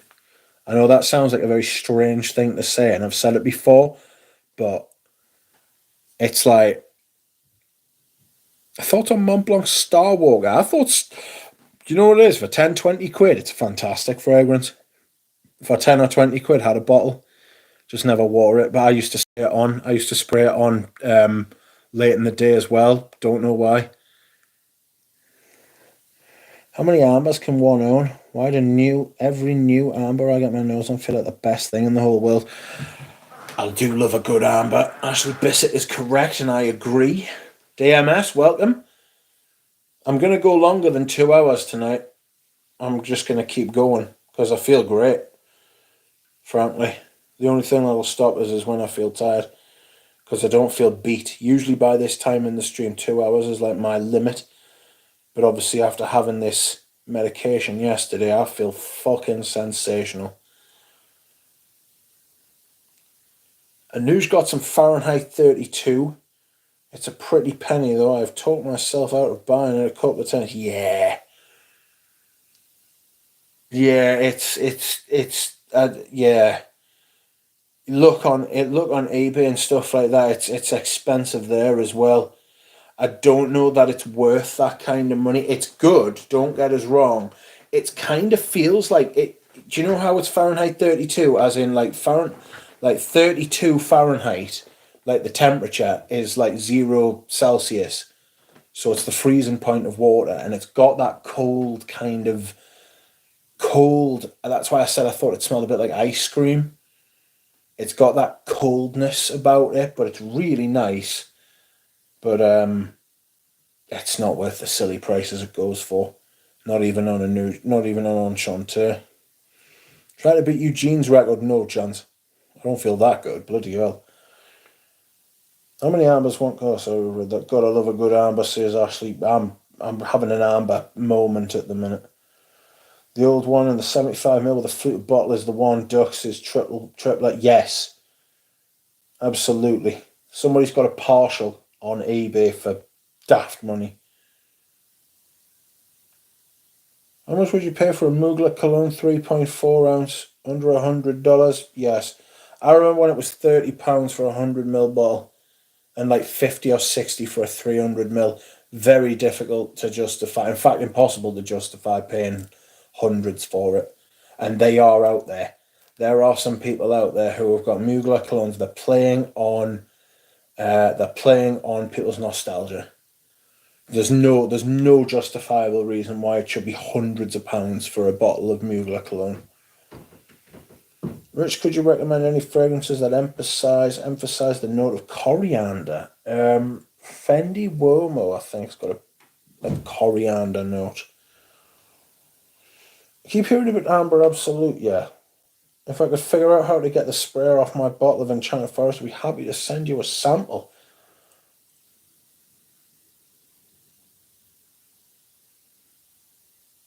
You just get some sample vials and just spritz them in. If I could figure out how to get thoughts on Mont Blanc Star Water. Perfume H ink is a great way. I like Acro's ink. Acro's ink's really nice. I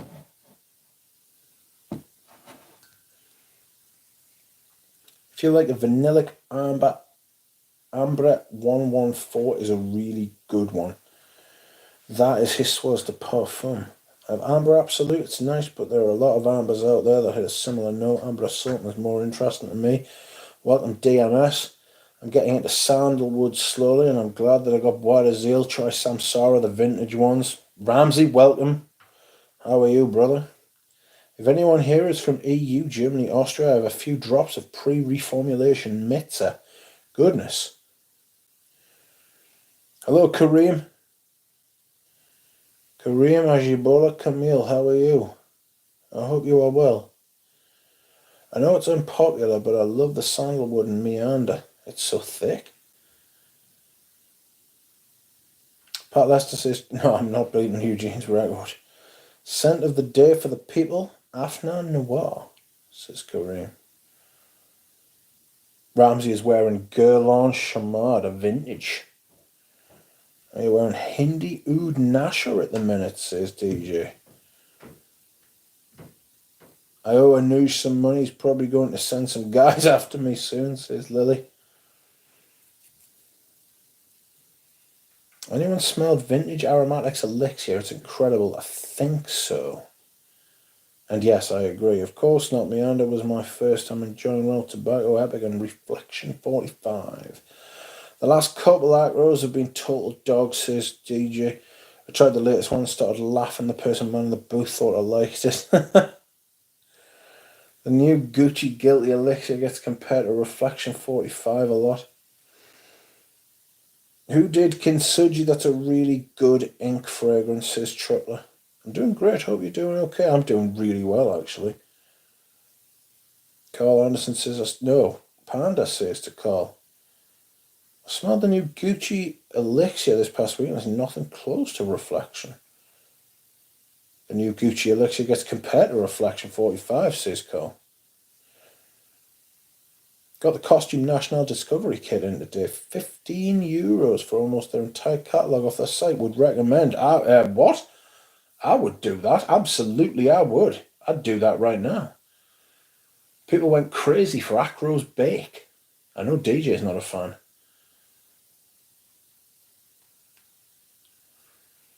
I'm going to go and dehydrate, my friends. I'll be back in 2 minutes.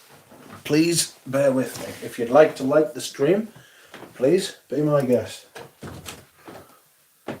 Ooh.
Oh, it's getting cold in here.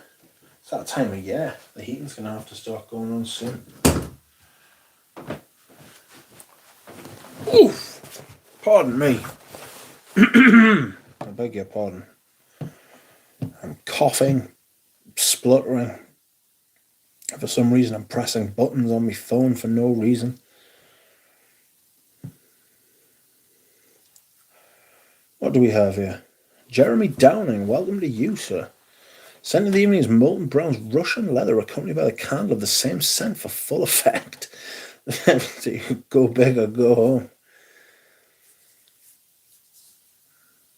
I can't say Acro scents didn't do much for me. I just couldn't see me wearing any of them. Yeah, I think that's a famous.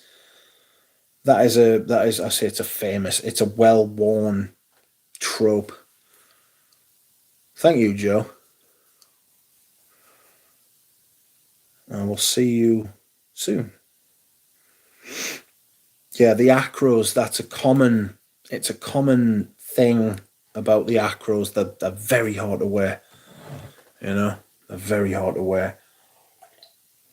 But they're good fragrances, like, per se. Like, they're interesting, they're different from the shit that is being foisted onto us. But, yeah. Romanza is a nice mask Milano. I swear I hate Gourmand, says DJ. Could have an 8-hour marathon here, sauced duck.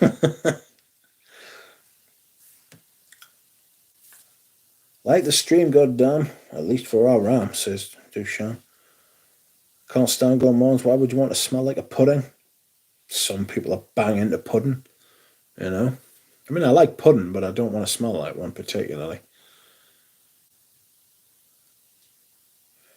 Why does everything need oud in it, says my view. It doesn't. They've got these chemicals that they want to move, and so they have manipulated the market into thinking that you want to smell like that yourself, whereas you don't, you know. I'll eat pudding now, but I'll smell vintage Juby. If I wear Gourmand, I end up eating cake. Not good, says Ashley. Nothing to write home about. An overpriced Enrique. Where's Enrique? Has anyone tried Mask Milano's Tango Oud and Russian Tea Oud? I haven't tried the oud versions. I imagine it's just Amber Woods making up the oud accords, so I'm not interested, to be honest. I've got Trussardi Uomo and Moschino Pour on standby, says Nick. What are your favourite colours, Rich? Blue. I like red as well. Red, maroon, blue. Some shades of white. Browns. Wishing everyone I liked the Mandela Oud. I think it was, but maybe like at 90% off, I'd consider it, yeah. What do you think about Baccarat Rouge 540? I think I might get it because of the hype. Don't do it, Kareem. Don't do it, mate. You don't need it. The hype is the last thing you want to listen to when deciding to buy a perfume.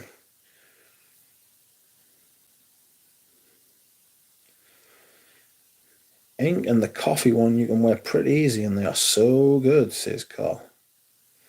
Ink's really nice. The coffee one I can't remember. I don't have the sample set anymore. I've started giving it. Well, I say I've started. I mean, I've been giving away the sample sets I've had. Like, I might do the same with the Anatoly Le Bretons as well. Excuse me whilst I hydrate. I, for one, don't want to smell like a swollen diabetic cadaver left to rot in the afternoon sun in front of Starbucks, says DJ. I don't want to smell like one, but I may very well be one day. I still think 540 is great. I'll start wearing it again in 20 years, is my view. It'll still be around in 20 years. Triplet Gourmands are automatically a no for me, says DJ. There are too many clones of Baccarat Rouge 540. There are too many clones, full stop. I think Ashton might be turning into a clone channel. You know?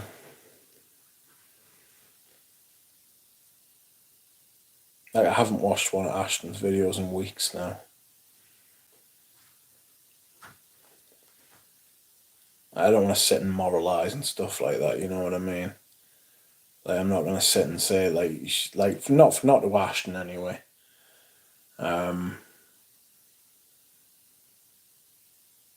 But it's content for the algorithm. It's content. He's given the people who subscribe to him what they want. It's what gets the most views, is my view. It is. It is. It's a shame, but it's true. It's totally true.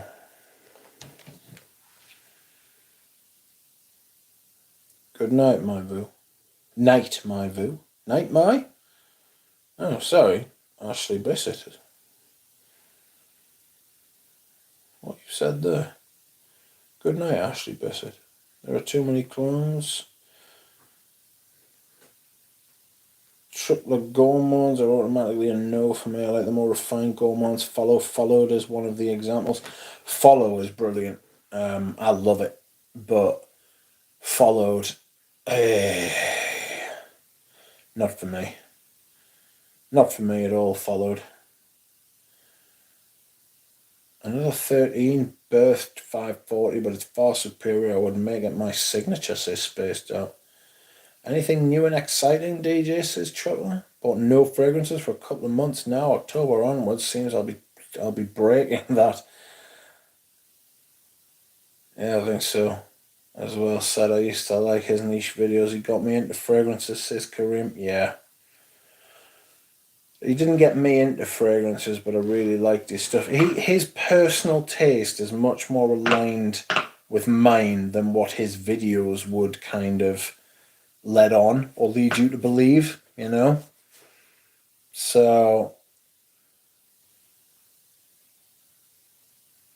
he's doing it because it's a successful and it's a money-making adventure, and he's got family and kids and stuff like that, you know?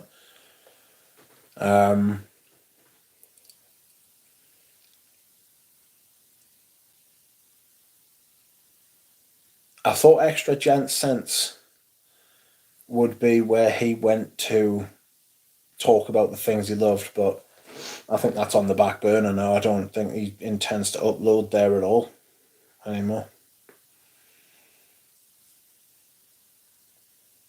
He certainly hasn't for a while. I don't know. I don't want to put words in his mouth. Yesterday I sprayed some Vanilla Van and the spray is starting to malfunction. $250 with a shitty spray, says Pat Lester. That's not good enough. Get in touch with them. That's not good enough. It's a lot of money for a bad spray. Give them what they want with comedy, says Enrique. Yeah. Trying to stick to buying just one larger bottle of fragrance a month, it's bloody hard, says Nick. I'm trying to get more of what I love and sell off more. Like, that's what I've done this year.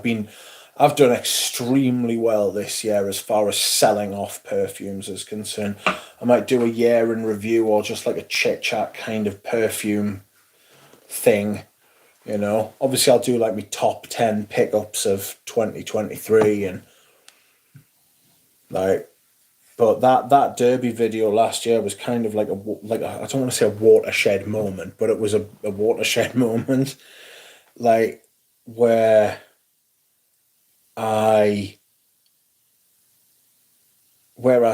sort of like I'd peaked, you know, everything. I mean, obviously since then I've found other things that I love, like Meurodon, but I've really tried to concentrate on wearing and enjoying the things I love the most. Speaking of which, I do believe you will be seeing on Sunday that I have worn Balenciaga Pour On for the first time. Two completely different molecules spaced out, says DJ. It started to pour down here. Ashton has Koros and Draco Noir in the background of his new set in his videos. Take a hint of what he actually likes. Yeah, absolutely. Baccarat Rouge 540 was the first time the mouth dollar, however I spell it, was used in that amount and effect. I mean, fucking Joop. I mean, you can draw a straight line from Joop pour Rhum to Baccarat Rouge, I think. Most of them are insecure teenagers looking up for those kind of content, and know because I one, says my view. People didn't think of it at the time. I would never sell myself to the algorithm. If you don't have the money, get out from this hobby, says Duchamp. My Venetia sprayer is broken. I think I need to pop the entire mechanism off with some pliers. That is the way to do it. The spray on my cologne aficionado is pretty poor, says Tripler. I wasn't a massive fan of the sprayer on that perfume. No, I think the Healy sprayers are a bit shit, actually, now you mention it. I think you're right. It's a good call, because the one on my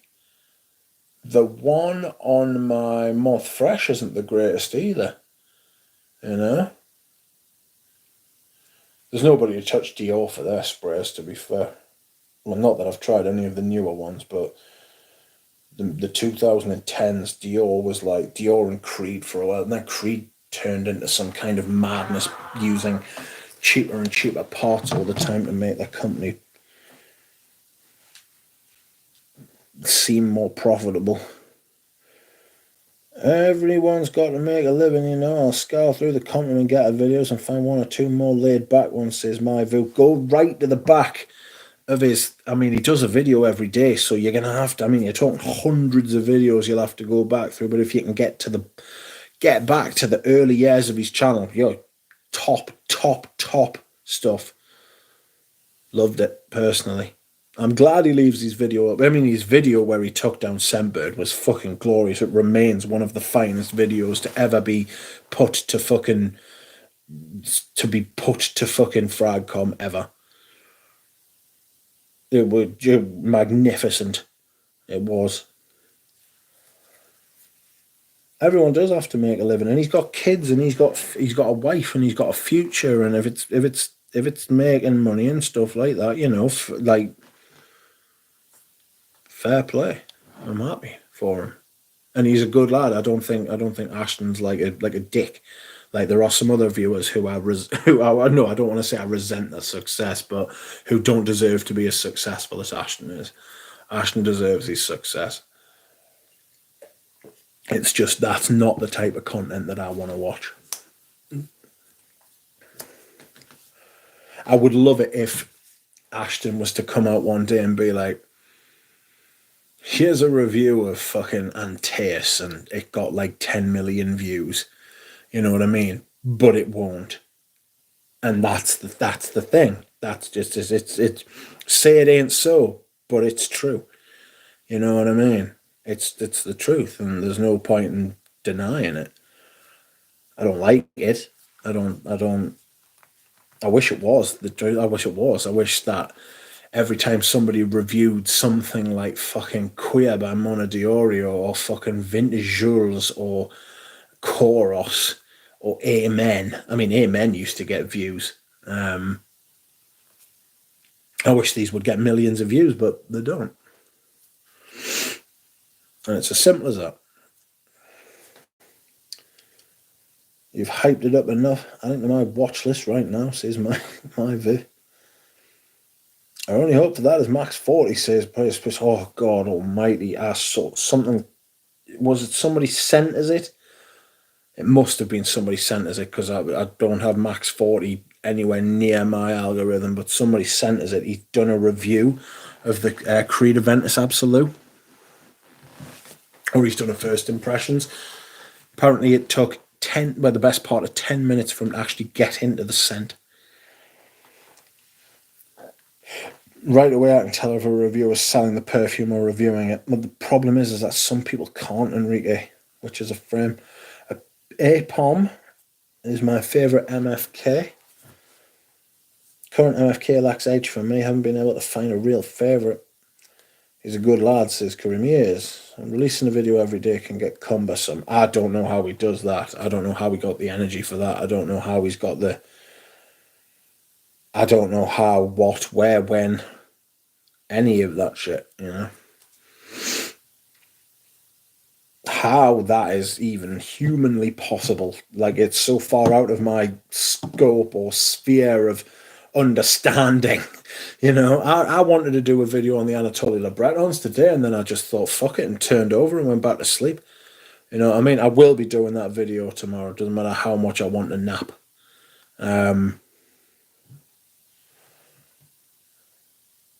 I'll get that done and out the way, and then I'll do some impressions on skin. I'm going to try and review something this week. I thought about reviewing Follow. I beg your pardon. Or Lagerfeld Cologne. You know, start reviewing some of the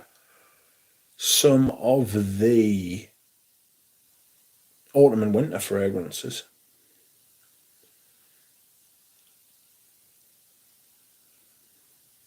Could do some of the Dior Privés. Somebody's been hassling me to do reviews of the Dior Privés, being like, why aren't you doing these? You've got loads of them, you should do. And I thought, that's not a bad shout, actually. Maybe I should. You know? Ooh, 39 watching, 39 likes. We'll like that kind of thing. I saw video. You saw that video spaced out on Penguins Zero on his channel, didn't you? The 18k a week for an alpha male boot camp where they get yelled at by dudes. Yeah, pathetic. No one likes it when someone makes money on their cherished hobby. No, I would agree. What do you think about the Perfume Guy's channel? He makes really good videos, I think. I think Sebastian's kind of tread that kind of line between growing the channel, making it bigger. He's got a fragrance business, but also maintaining his love and trying to stay true to himself. He's great, Sebastian, actually. I've got a lot of time for Sebastian. Got a lot of time for Ashton as well, that's not what I'm saying. But, like, Sebastian's kind of done it a different way, you know? He talks about a lot of things that I just have no idea what they are, you know?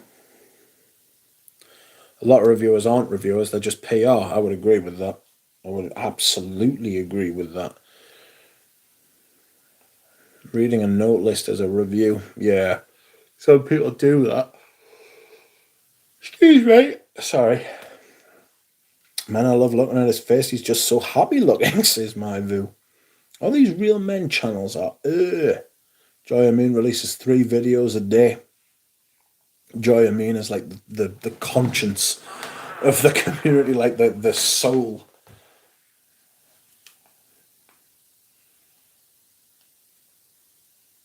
Man, I love looking at his face. He's just so happy looking.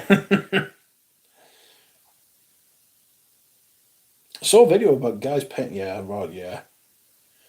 I still want the M7 comparison video, and one day you will get it. Some reviewers want to be the first to review up on your popular new release, yeah. And they just don't say anything of value at all. They just say words. It's like a word salad. You know what I mean? It's just bollocks. What they talk. You know? There's a lot of bullshittery that goes on in the fragrance community. Hugely so. Hugely so.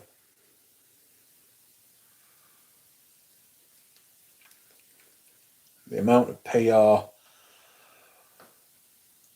posing as reviews, posing as videos, they're marketers, but they call themselves reviewers, and it's just bollocks. The term is oxygen thief, Mitch, and there's a lot of them. Galen just got here, which begs the question, why? Or maybe you've been lurking the whole time. Or have you been watching someone else? Already can't wait to leave, says Galen.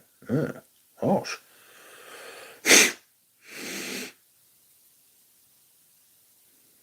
I love the vibe on Justin Copeland's channel. Justin Copeland would do voiceovers if he wanted to. Excuse me a minute.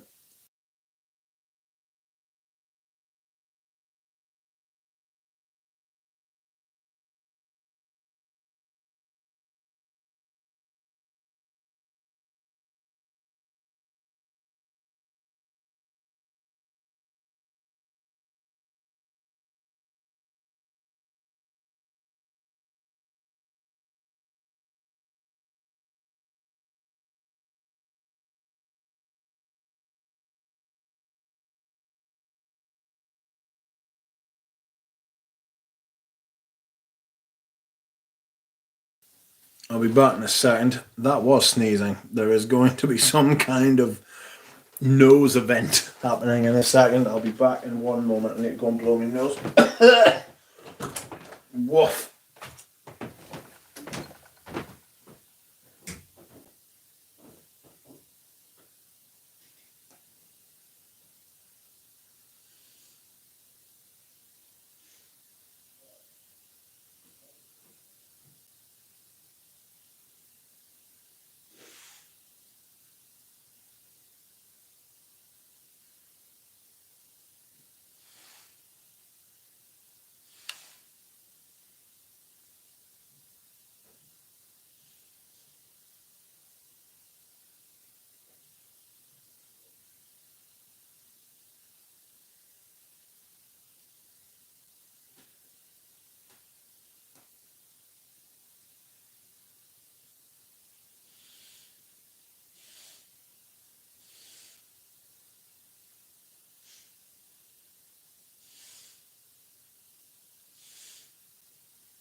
Oh dear.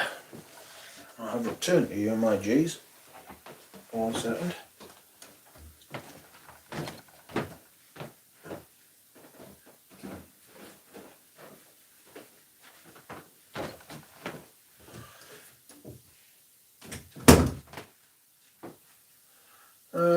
I need to crack open another bottle of water, if I don't mind.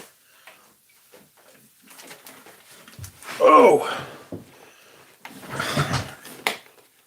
1 second. Can you hear me? I did mute the microphone for a second, or I tried to. What we didn't hear is having a bit of a nasal infarction, or whatever it is. I just made that term up. I shall not be buying Richard coffee, but he is welcome to stop by my place for one. Well, that is not very nice, frankly, is it?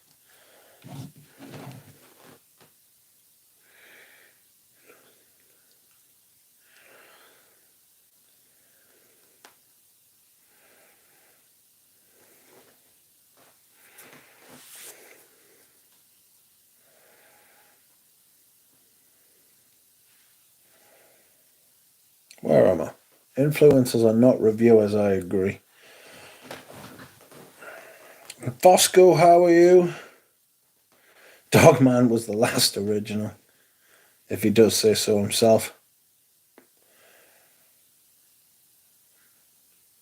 I can only watch the reviewers who buy fragrances with their own money. Thank you, Rich. Cheers, Dushan.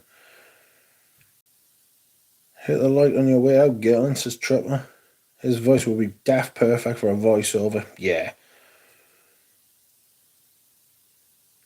Galen, where are you from? We have all asked that question at some point in our lives. Galen, where are you from? Rachel, you're wearing slippers now. No, I need to buy some slippers. I need to buy some like padded, soft, comfy, big, warm, fluffy shoe vibe things, you know? Oh, excuse me whilst I hydrate.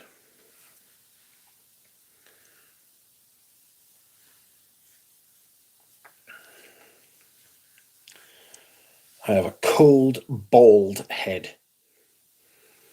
Rich, what do you think about Chopard's line of Malaki? Well, I'm not as familiar with it as to give it a proper panning. And I know that Thomas from Stumptown Smells really enjoys a couple of them.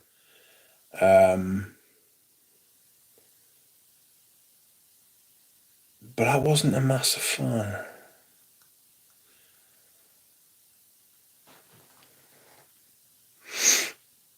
By the way, oh, sorry, I read that. And here is the new Headless Scents video. Ah.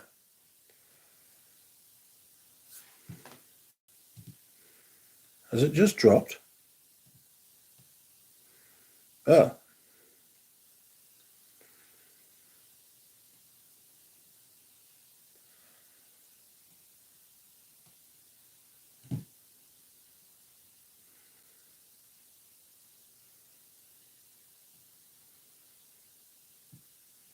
What am I looking for? I live in Portland. Come for the coffee, stay for the lawlessness. Absolutely mental.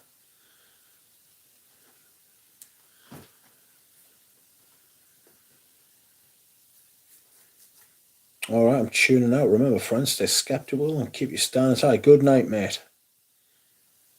We love DJ around here. Bob Femo's having a laugh. Oh, yeah. Oh! I might go downstairs and put the heating on. That'll rile me mother up. She won't be very happy about that. I don't mind them promoting a fragrance, but there needs to be honesty. It aches me. It irks me when you see a top 10 video and they promote a fragrance and don't disclose that it's a paid promotion. That really, really, really rankles with me. They are, I mean, don't get us wrong, I'm no saint. It's not as if I haven't crossed the law myself before. But it's illegal. I mean, and it's dishonest. You know, it's dishonest. I think it's the dishonesty that actually grates, you know. And the hypocrisy that like pretending to be all fun and lovey and la-di-da, and then they're not disclosing the fact that shit was given to them as PR. You know, I've been paid to say this. Like, I've been sent bullet points in a script. You know, that's wrong. Well, for the coffee, I'll stay in Italy, says Paul Buffano. Yeah, I'm not really sure I could teach anything to the Italians about any kind of cuisine or drink or anything. I love Italy. Just love everything about it, really. Oh, I don't drink coffee though. It makes us feel a certain way. I would like to get into the cafe culture and stuff like that, but I would just go there and ask for a cup of tea. You know, does things to my insides, does the old coffee, and they do not appreciate it at all.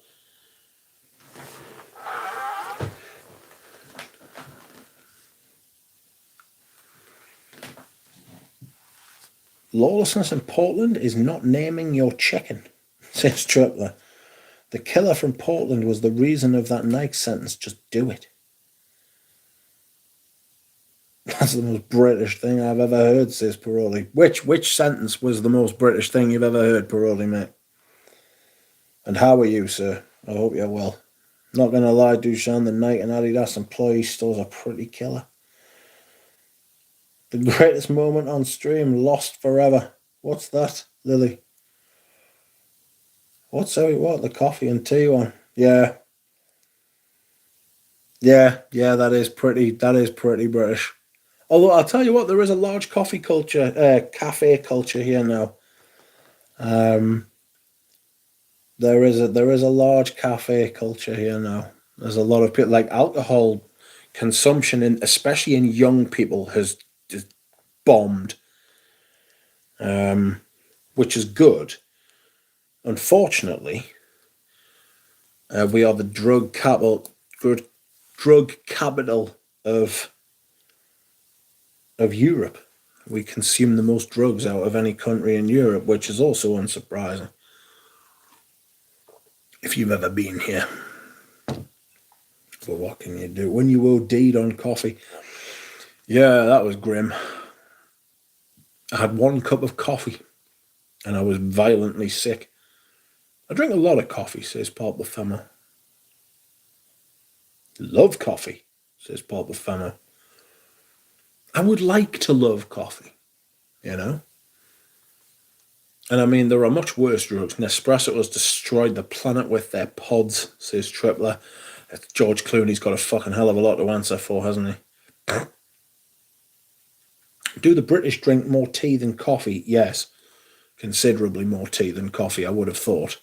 Massively. Someone comes round to the house, the first thing you do, almost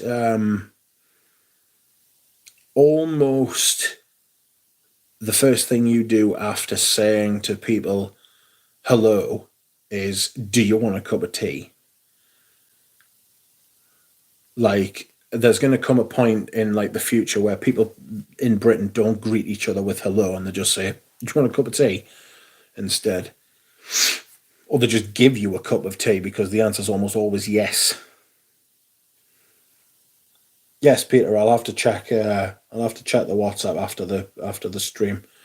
I've decided to go a bit longer today because I have had a shot in the arse, literally. They drink more tea than water. Yes. Yes. I mean,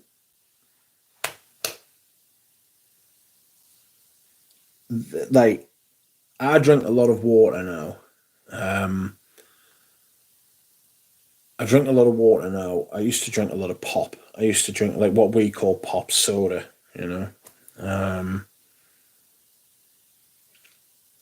Bangers and mash still the norm there? No, the cuisine's actually picked up considerably. I think drug consumption and the weather go hand in hand. Yeah, we're that type of country. I think we're that type of country as well. We've got that kind of mentality, you know. The only tea I've drunk in the last 25 years was in India when a friend bought me a China biscuit and I felt rude to say no, says Peter.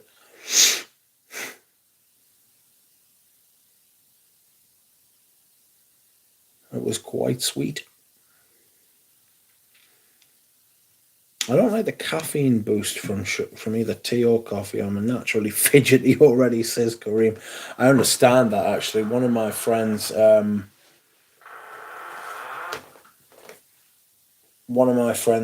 tried to hit the decaf tea, and really it went well for a couple of days, and then they were like, "Yeah, fuck this, bring us some fucking Yorkshire tea round, man, for God's sake."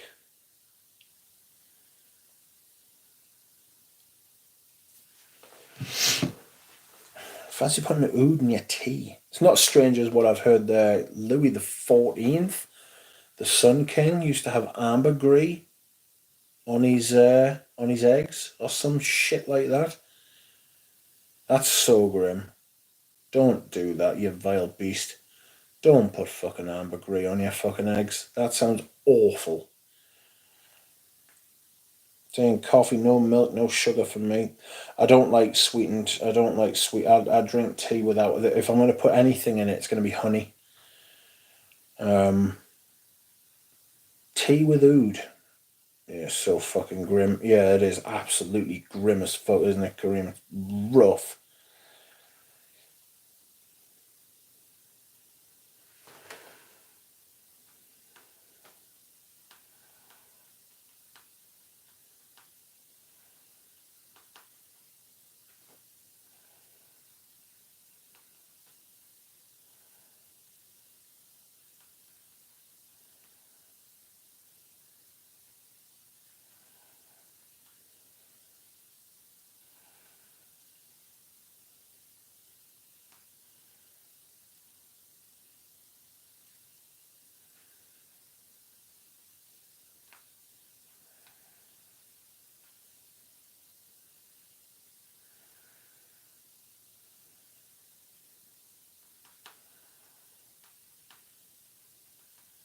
Sorry, I'm just looking at some messages.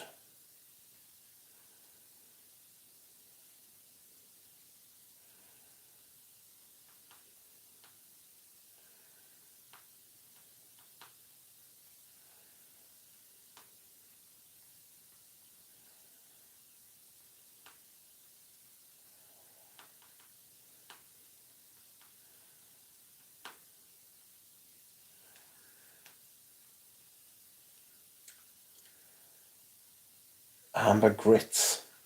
Might as well put dried dung on as well. Oish. Anyone done an actual nutritional evaluation of ambergris? That'd be interesting. It'd be bloody expensive. That's what it would be, mate. It would be very fucking expensive.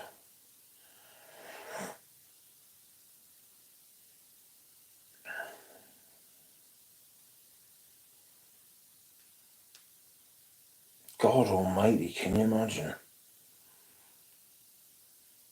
Like, if you can get it. I remember Peter was talking about it. Did you ever get any off your farmer, Peter? Because I remember you tried to buy some a few months ago and he wouldn't, like, he couldn't. He said he didn't have any.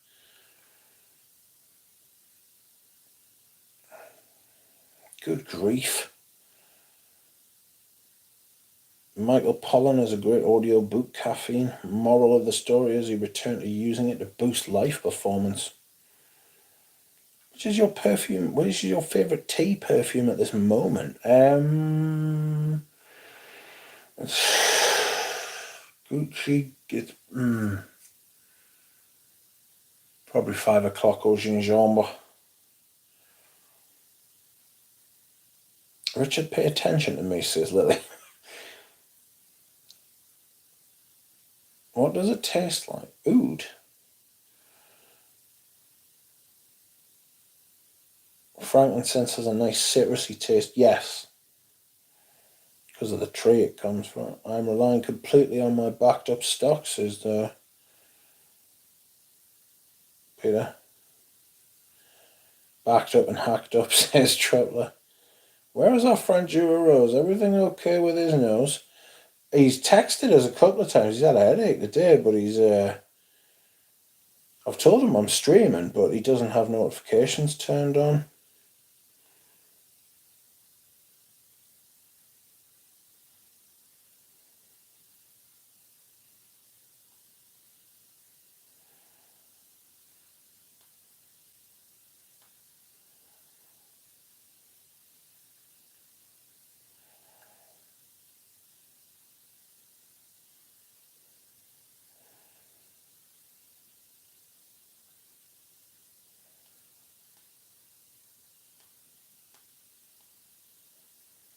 Excuse me a second, I'm just checking something out.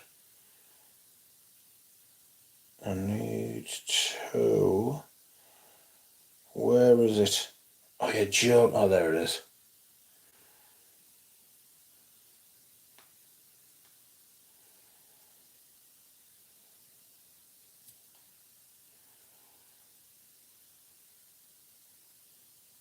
Oh.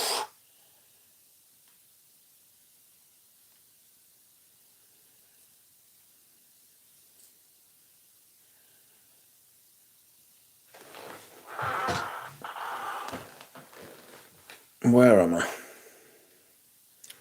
Oh, 5 o'clock is my scent of the day. Awesome stuff. Galen is doing something which I'm not going to say because I might ruin it. I don't know if he's doing it for the channel. But now that he said he's wearing 5 o'clock Ocean Gingembre, it's not a surprise. Excuse me whilst I hydrate, my friends. I've been smelling the Milano Fragranze samples this evening.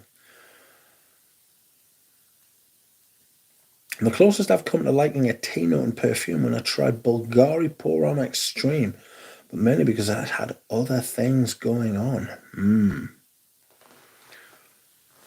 Oh, I've got an itchy foot. Enrique, Epic Woman is a very good tea scent. I have tea for two, and it lurks. That's not it. I think I'm going to wear one of these L'artisans tomorrow. I beg your pardon. I might even wear tea for two. Oh, I bought this off a very friendly man who was introduced to me through a Facebook group by Dan from Les Odorants, and it was lovely. Thank you very much for that. I could wear Secret de Parfum, couldn't I? Oh, I'm moving shit. Oh, you bastard. Oh, that's so good. The Secret de Parfum is so good. Oi, cabron.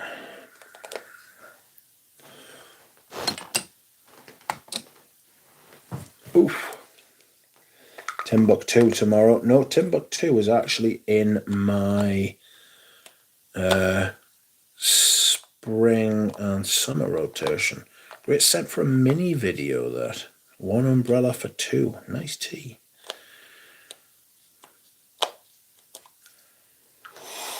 I could review this tomorrow. I'm not going to review anything tomorrow. I'm going to finish off the Anatole Le Bretons tomorrow. I'll put tea for two back. In you go. This is the problem with having so many fragrances that end up on top of each other, because they stop you from accessing the shit, and the stuff that's underneath ends up getting forgotten about, like the Lorenzo Viorese, which I want to wear more of. Mono di Orio's Queer. I'm not even going to be wearing that until the fucking winter, so I don't know why that's out. A bit of a problem, that. A bit of a problem, that.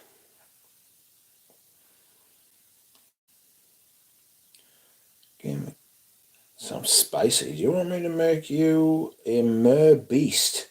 No. I need to stop. I need to stop acquiring. I can't. But yes, also. But no, as well. Don't do it. Don't do it yet. By the way, Duchamp, when is the new Jubilation coming out? The answer to that is yes, but no. Yes, but don't. That's the answer to that. I found a mini Pavarotti for €3, but it's... What? Sorry? For €3, but with shipping is €6. Buy it. I'd love a mini Pavarotti to go into my collection. Actually, I've said buy it. I don't mean that. Do what you want, but if it was me, I would just simply to have it, because I love Pavarotti and I love minis, and that kind of crossover thing would just be woof. With shipping is €6. That's not bad, that. It's not a bad price, that, mate, at all.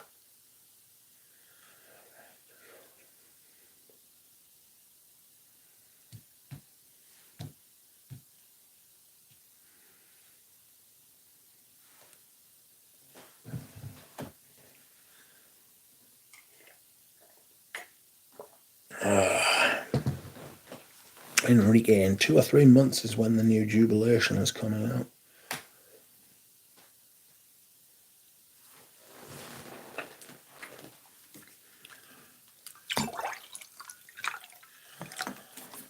Just pulled the trigger on an 80s Oleg Cassini Reporter. I have never heard of that before. I have no idea what that is. That could be a camera for all I know. Pavarottino,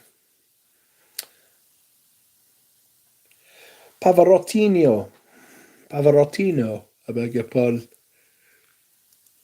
Very sorry, I'm yawning. But I use minis. I don't keep them for just because. No, I understand. I still think that's a good deal. Have you ever tried Pavarotti before? Do you like it? Or would this be like some way of getting a hold of it? I fucking love Pavarotti. Although I must admit, I'm glad I'm giving Pavarotti and Linstone de Guerlain some time. I'm giving myself some time off from those fragrances.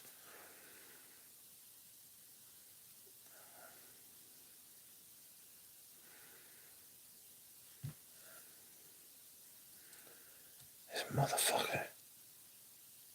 Give me this perfume. Somebody's got a sealed bottle of Wada Turkey, actually, so I'm going to actually pull that out now, right, and see whether I want a backup of it, because it is a vintage and it has myrrh, a big fat myrrh about it. Right, myrrh. That's not it, is it? That is it. Well done. It's got myrrh, but it's also got this iris in it as well, and the sandalwood, and it is gorgeous. Oh, it's such a good perfume, that. Not a perfume just like quality, it's just good. You know? I need to just sell a few more perfumes and I will be able to, maybe it's like another 10, 15 or something, and I'll be able to just get it everything really easily. It's really good, this Bois de Turkey, right? So every time I call it Bois de Turkey, like I think of the bird, obviously, because fuck. But it's a massive myrrh iris. It's got parts of M7 about it because it's mandarin at the top. It's myrrh. There's a bit of incense in there as well, but it's got this added orris root thing going on, you know. And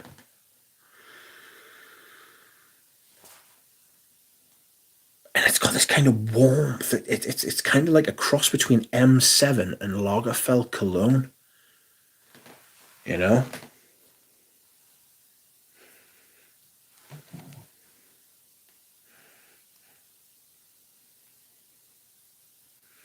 The one I bought says Reporter for Men, unlike my decant, which was Reporter the First. That's a very strange name for a perfume, that, isn't it? Reporter. Has it got like a camera like thing going on?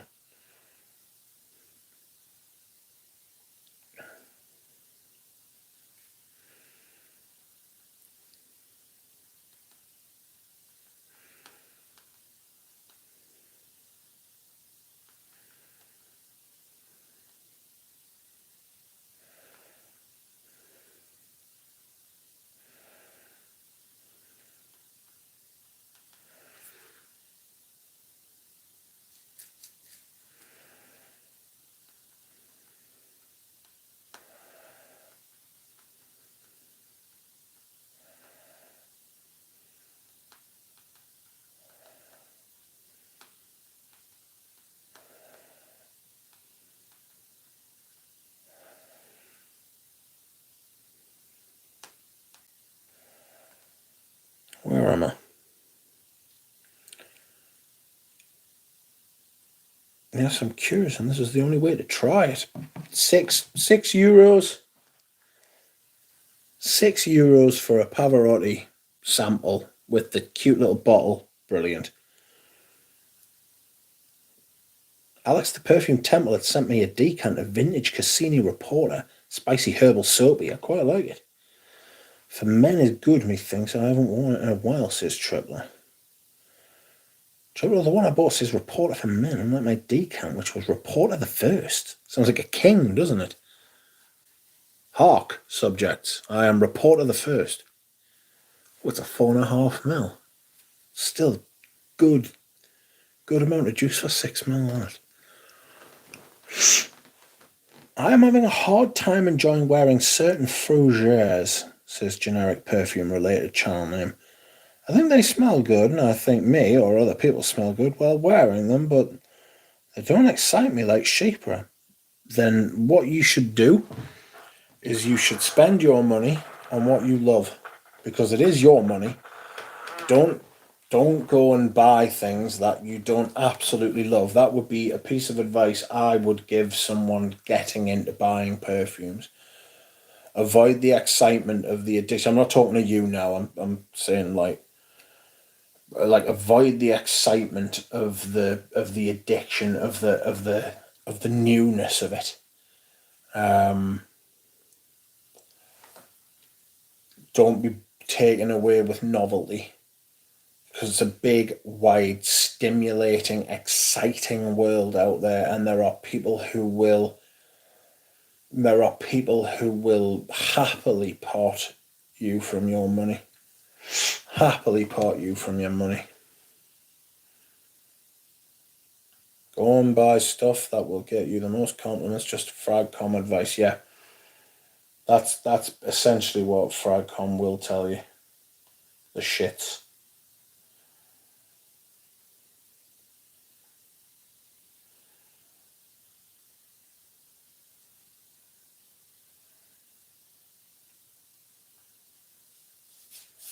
I'm in the regular Cassini for men, not correspondente. Remember it as a big, rich, musky boy. That's me.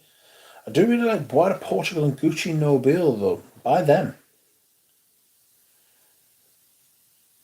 Go and buy stuff that will get you the most compliments. You mean the 70s version, yeah. Only buy mega rare perfumes that will make people jealous. That is kind of my modus operandi. Again, it's just described me there. But no, like, seriously, buy stuff you like. Buy stuff you love. Don't even buy stuff you like. Buy stuff you love. Because liking perfume, you like almost all perfumes. Do you still like Colonia Mirror? I love Colonia Mirror. I love Colonia Mirror. It's beautiful. I struggle to find out where to, like, I think you could wear that year round. That would go in a top 10 Mer perfumes, that for me. This Bois de Turkey's glorious. It's really beautiful, like. The good thing about buying rare and vintage perfumes that will make people jealous is that they'll hold their value better. Pardon me. Whereas I see people, like, I'm in group chats, Galen will be aware of this. Someone will post to a group chat and they'll be like, look at this. And it'll be some fucking person who's been into fragrances for 3 months, for 6 months, and they've got Bleu de Chanel, all of the versions. They've got Sauvage, all of the versions. They've got Dylan Blue. They've got K. They've got fucking just every blue fragrance by every brand that fucking sells them, right? Because that's what they really like, and it's what they know. And they're like, I'll get everything. I'll get every version of everything that I like, rather than waiting and buying the best of that genre that they love. And you're gonna extrapolate this out to any other kind of genre. You know, you could talk about a gourmand. Someone will be like, I love like creamy fragrances, and they'll go out and buy every fucking creamy fragrance there is, and they won't curate a collection where you've got, I mean, I've literally got Mur Ardent next to Oud Satin Mood here, 2 more different fucking fragrances you couldn't find, right? I've got Mur Ardent next to Royal Oud, you know? Like, instead of cherry picking what's best, they'll just carpet bomb. And you get excited and you get carried away and you do silly things like that. Whereas what you need to do is you just need to focus and be more discerning. Every version of K, says Eugene, welcome back. Like, honestly, don't buy designers at retail either. It's another massive piece of advice. I'm going to start writing down all these things that, like, I do. You know, never buy designers at retail. It's crazy. What are you doing? I don't know what to call that video, though. How to curate a collection. Do I have the right?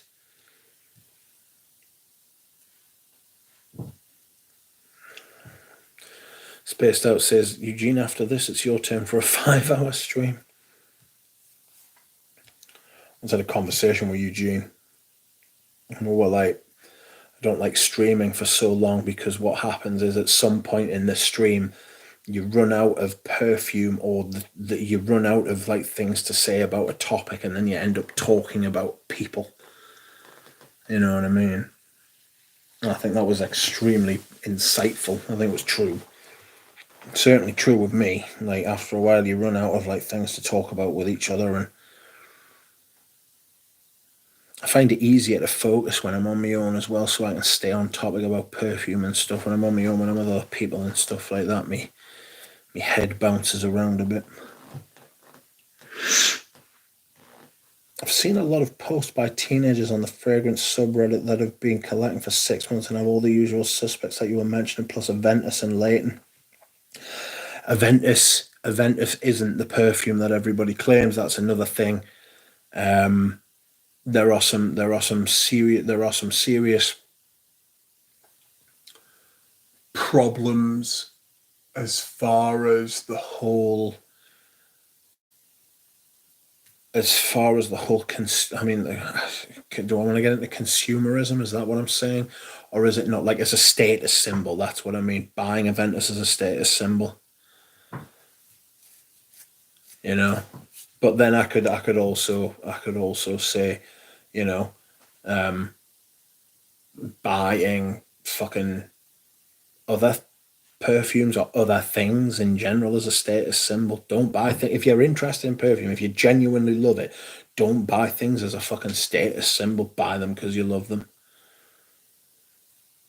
You know, some brand will make a fragrance that doesn't smell anything like anything and just say, "Imagine the scent." We're getting there. Got me a blue fragrance. So got me a blue fragrance is deep and velvety, or irisy, powdery, and melancholic like Le Bleu. For me, a blue fragrance, sorry. My guilty pleasure is 2000s trashy girls fragrances, and I would put Black Opium in that category also. I thought Black Opium was alright. I know what you mean about trashy girl fragrances from the 2000s.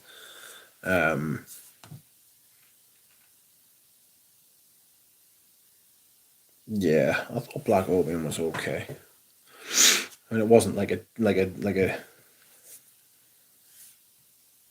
it wasn't like a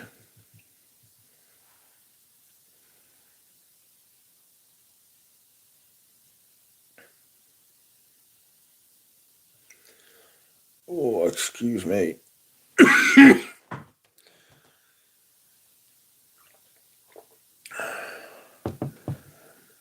Did you get Heaven Can Wait, Eugene? Says Enrique. I didn't.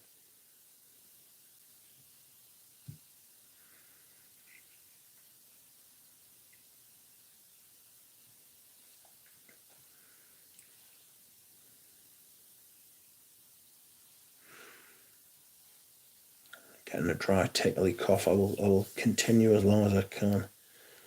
I need to stop buying decants already. The thing is with decants is it's a good way to enjoy perfumes without spending fucking shit tons on bottles. The problem is that it's sort of like the same thing that I did as far as buying sample sets is concerned. You end up becoming snowed under, you know, and you're like, you've got so many, you don't know what to do. You know, I mean, I could say the same thing about the perfumes, but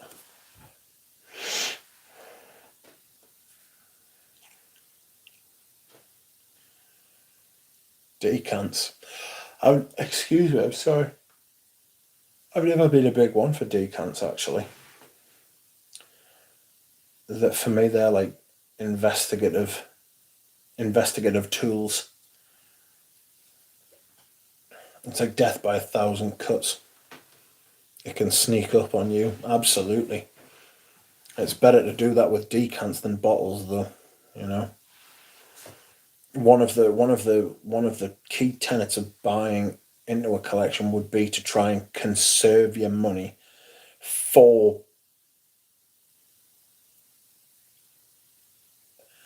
trying to conserve your money for better things than more things.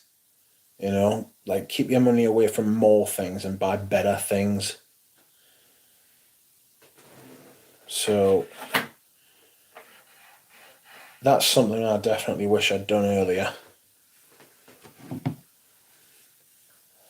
Maybe I got into Aventus too late. Excuse me.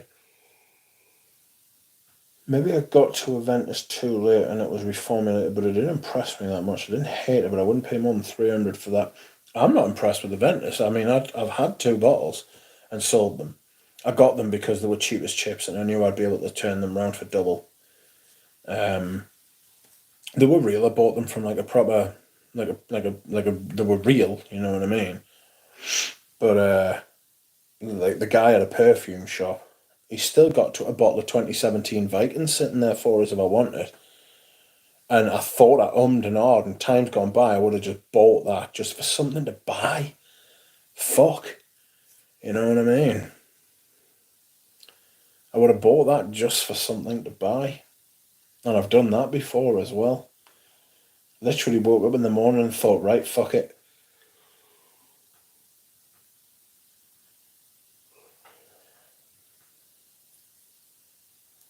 Eventus means non-event in Latin. I do feel like Eventus is a non-event. I don't understand how it's got anywhere near what it's got to. I'd buy more decants, but it's such a toss-up whether they evaporate and nothing will stick around at the same level for years. Yes. I don't think it's the sexiest perfume on a man, says Pulp Famo. Aventus, no it's not. Spaced Out says Joe Rom is the sexiest man's fragrance easily. I think specifically Joe Rom 2005, the silver stem version. Oh god, it's so good. Like my friend, I was in the car with her the other day, and she commented on it about 4 or 5 times, like 3, 4, 5 times at separate times throughout the day. When I was with her, she was like, "This is fucking gorgeous," she said, and it is. It's beautiful. I still haven't smelled the original Dior. I guess I have to try Le Original. Stay away from the 2020 version because it's abhorrent. Why they did that? Well, we know why they did it. It was a fucking cash grab. Aventus means through the wind, says Duchamp. He wanted to get it to that buyer's high. Yes, buyer's high is a massive thing. Oh man, I love a leather, vet of a leather and fougères. Have you ever smelled Missoni Uomo? Missoni Uomo is a big, dark vet of a leather thing. Dior Intense is a good date perfume. It's a brilliant night out date perfume. Dior Intense, perfect for that shit. Retail therapy. That's exactly what it is. It's retail therapy, retail addiction, buying addiction. It's a real thing. And it is. And there's a lot of us got it. You know? There's a lot of us got it. And it's not just the actual moment of buying it. It's the build up to it. A lot of it was the search for me, you know. I'm gonna go and dehydrate again, friends. Give us a second. If you'd like to like the stream, if you haven't already, I would appreciate it. You are too kind, my friends. I'll be back.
I am back, my G's. I think we'll go for another 15 minutes, make it 3.5 hours. Oof. It is a cold motherfucker out there, I can tell you.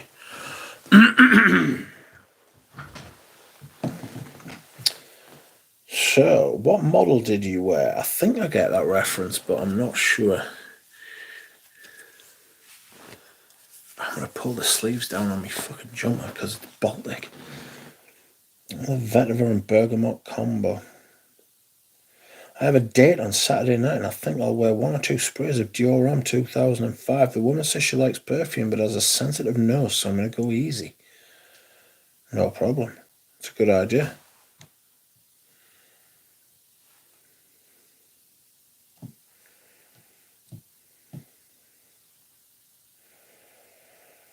Dura Rose says he can't watch the stream because he's got a face mask on.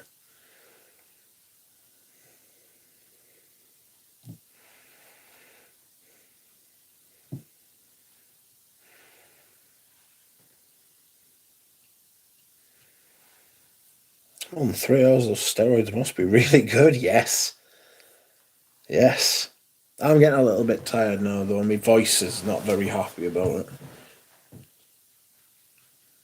I need me some of these steroids, says Manny. Honestly, you're right, if I could, I would give them to everybody.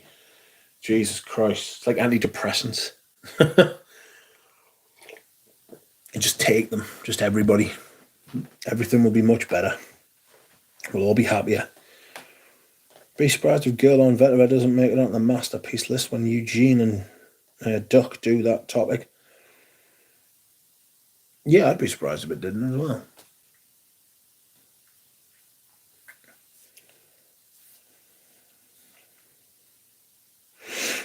More than 3 hours. Girl on Duck, excuse me. I really want a salad sandwich. I like lettuce, tomato, spring onion, cucumber, all that good stuff. Salad cream. Girl on Derby is certainly a masterpiece from their masculine. It's probably the only one in my opinion, says Nick. It was a flop. I mean, I don't know that it was a flop, but it didn't like break the fucking world.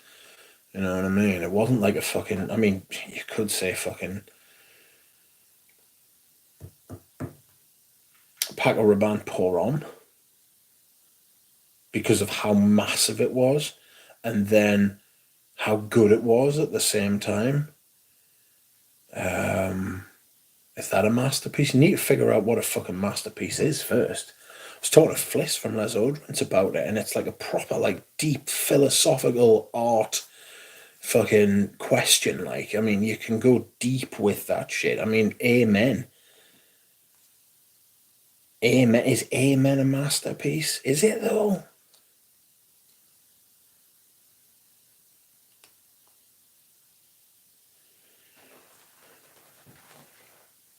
Imagine the steroid injection feels like when you got your new shoes when you were younger. Yeah, I always used to get pains in my feet when I would break in new shoes. I'll tell you what it feels like. I'll tell you exactly what it feels like. Have you ever just woken up after an amazing night's sleep? Right, for whatever reason, it's not the point. You've had an amazing night's sleep, and then you wake up in the morning, and you feel like you could just bounce out of bed and just start doing loads of shit. That's what it's like. It feels like I've had an amazing night's sleep. Josie, hey Richard, hey Josie, how are you? I have only anxiolytic to spare. This was called Kenalog, this injection. Maybe you can get perfume through customs by saying you're shipping steroids, Rich. That's much less dangerous. Guerlain was the best during Jacques and Jean-Paul Guerlain's time, says Duchamp. Yes, I love Guerlain, except for the Oriental line or whatever it's called, Le Petit Robe Noir. My LA gave regulators back in '89, says Manly Sense. What would be the perfect perfume for Vito Corleone, a girl on? No, he would wear a Fugia. He would wear something Italian, citrusy. He would wear something Italian, citrus, typical Italian cologne. Maybe it's even 4711. You know, that's what he would wear. Can't wear any perfume to nursing school, says Jersey. Ugh. These are the sacrifices we must make. Enrique, not the French one. It should be some Italian fragrance, says Duchamp. Can't wear any perfume in nursing school. That's a wound. There's a wound that may not heal. Jacques Guerlain is the greatest perfumer of all time, in my opinion, says Nick. Can somebody ream off some of Jacques Guerlain's? I get the mix. I get the old Guerlain's mixed up. Like Jacques Cavalier is in my top 5. He has some hits. Sheldrake's up there for me. Sheldrake's. I don't know that he's the best perfumer ever. In fact, I would probably say he's not. But I'd say for me, he's one of my favourites. He's the best perfumer ever. I mean, you'd be hard pushed to go past a Guerlain, or a Rudnitska, or Pierre Bourdon.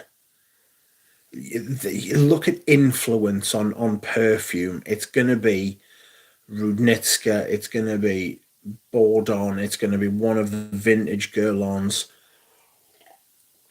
I'm looking at my perfumes now, thinking, who the fuck could it be? You could split them into male and female as well, although I don't like to do that per se. I like to take them on their work, you know what I mean? But then I imagine I don't know what sexism's like in the whole perfume, especially back through time. Pat Lester has said I knew someone was going to say Jean-Claude Lehner. I just don't get it. Would Luca Brazzi wear Silence the Sea? I mean, he probably smells like the Silence the Sea now by himself. We duck braving the cold ale. The cold air. It is cold.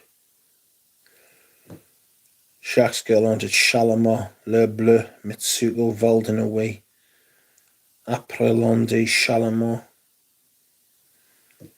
Gerard Anthony, top 5, says Manly Sense. Yeah, well, he would definitely be in my top 5, like my personal top 5, but is he one of the best ever? I mean, he did a Zorro Pour Homme. He did Courage's Pour Homme, which is fucking fabulous. I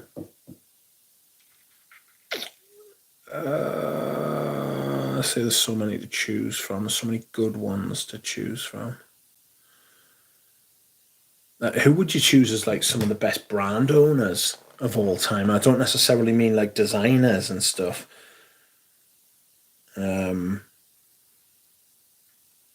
Some of the best brand owners, because the guy who started Metro Parfum, Elegantia and L'Artisan, he's got to be up there, surely. Anna Goutal would be up there. Frederick Malle would be up there. Obviously the Guerlain. Serge Lutens would be up there. Jacques is my choice as well, says Eugene. I think Valdenaway Parfum is a fucking strong contender for the greatest fragrance of all time. I think it's a futile pursuit. I don't even know that trying to figure out the best perfume of all time is like, it's not. I don't know whether it's worth it. You know, Diptyque, yes, but Diptyque's so old that it's been passed around a few times. You know, like whoever's like that's like a house rather than like the actual person. You know, Tom Ford, yeah, I mean, it might not be it's classic to say that, but I mean, Tom Ford's got to be up there, hasn't he? As somebody who was like chooses the perfumes. I fucking cannot believe I'm about to utter these fucking names, like Olivia Creed. Olivia Creed has picked some absolutely sensational fragrances out. Like Bois de Portugal, Green Irish Tweed, just based on those two alone. Green Irish Tweed based on its own. You know what I mean? He didn't make them, like, at all. But as the brand owner, even if he just, like, lied through his teeth, allegedly about the history of the brand and just made up loads of shit, allegedly, then, but the fact that, like, the perfumes that they've released over the years and stuff, I wasn't aware that Diptyque changed ownership. Yeah, they're owned by a bigger company. I'm sure they're owned by a bigger company. I might be wrong. Thierry Mugler. Like, Thierry Mugler allowed the stuff like Alien to come out, Angel to come out, Amen to come out, the whole line. He fostered that. He sort of, like, them scents don't exist if it wasn't for Thierry Mugler's personality.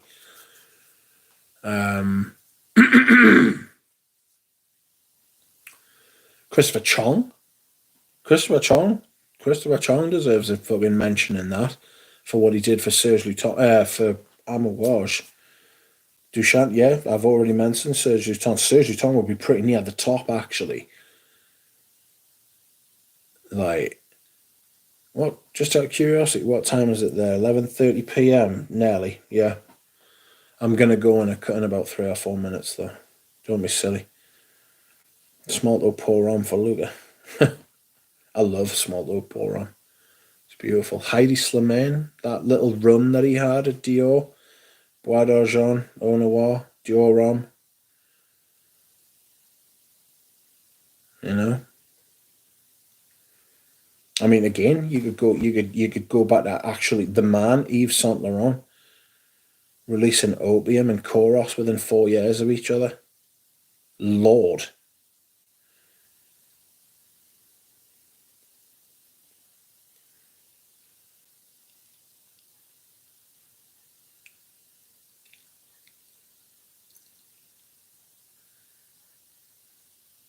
That is mighty. Just those two fragrances by themselves, you know.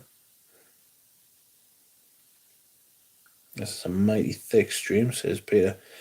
I highly recommend to you that you get a shot of the steroid Kenalog in your arse cheek. That's a hell of a drug. Do you know what it is? I still don't feel like shit. I just feel tired, like I want to go to bed to sleep. I don't feel like drained, like I don't feel mortally wounded like I usually do when I'm fucking streaming and stuff. Not streaming, but just generally day to day. I just feel like naturally tired. Yeah, great combo, the Polges, yeah. Karl Lagerfeld. Karl Lagerfeld. I've heard the words come out of his mouth. He had nothing to do with the fragrances at Chanel. Karl Lagerfeld. So that you would have to say that Jacques Polge. Jacques Polge is one of the great curators of perfume of all time. Yes. Somebody who did like a house aesthetic, who fostered that kind of culture. I mean, fuck me, the 80s at Chanel with their perfumes. Kenalog jamming, says Tripler. Seriously, if anything's ever wrong with you again, get yourself that.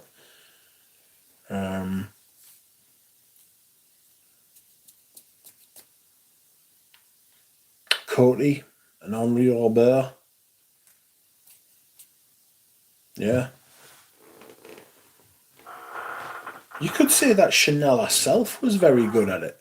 You know, like the woman, Coco Chanel, she was actually very good at it. It was like she did Cuir de Russie. She picked it. She picked number 5 as well. You know? She picked out number 5. She picked it and said, that's the one I want. There's a story that says she picked it based solely on the fact that it was number 5. Jacques Paul's number 2. It's a hell of a body of work, you know. So I mean, you could definitely make an argument that she was like one of the great, like, I mean, she was definitely one of the great fosterers of like perfume culture and that sort of thing. As a squeaky chair or some dodgy floorboards, both. There's a very squeaky one. Bourdon's father, if you've read The Ghost Perfumer, you'll know Bourdon's father was at Dior. He was like head of the perfume division at Dior. He wasn't a perfumer, but he was head of like picking which fragrance and writing the brief and stuff like that. Like stuff like Miss Dior was out under him, I think. Like Jules, Eau Sauvage, all those Dior perfumes from the 70s.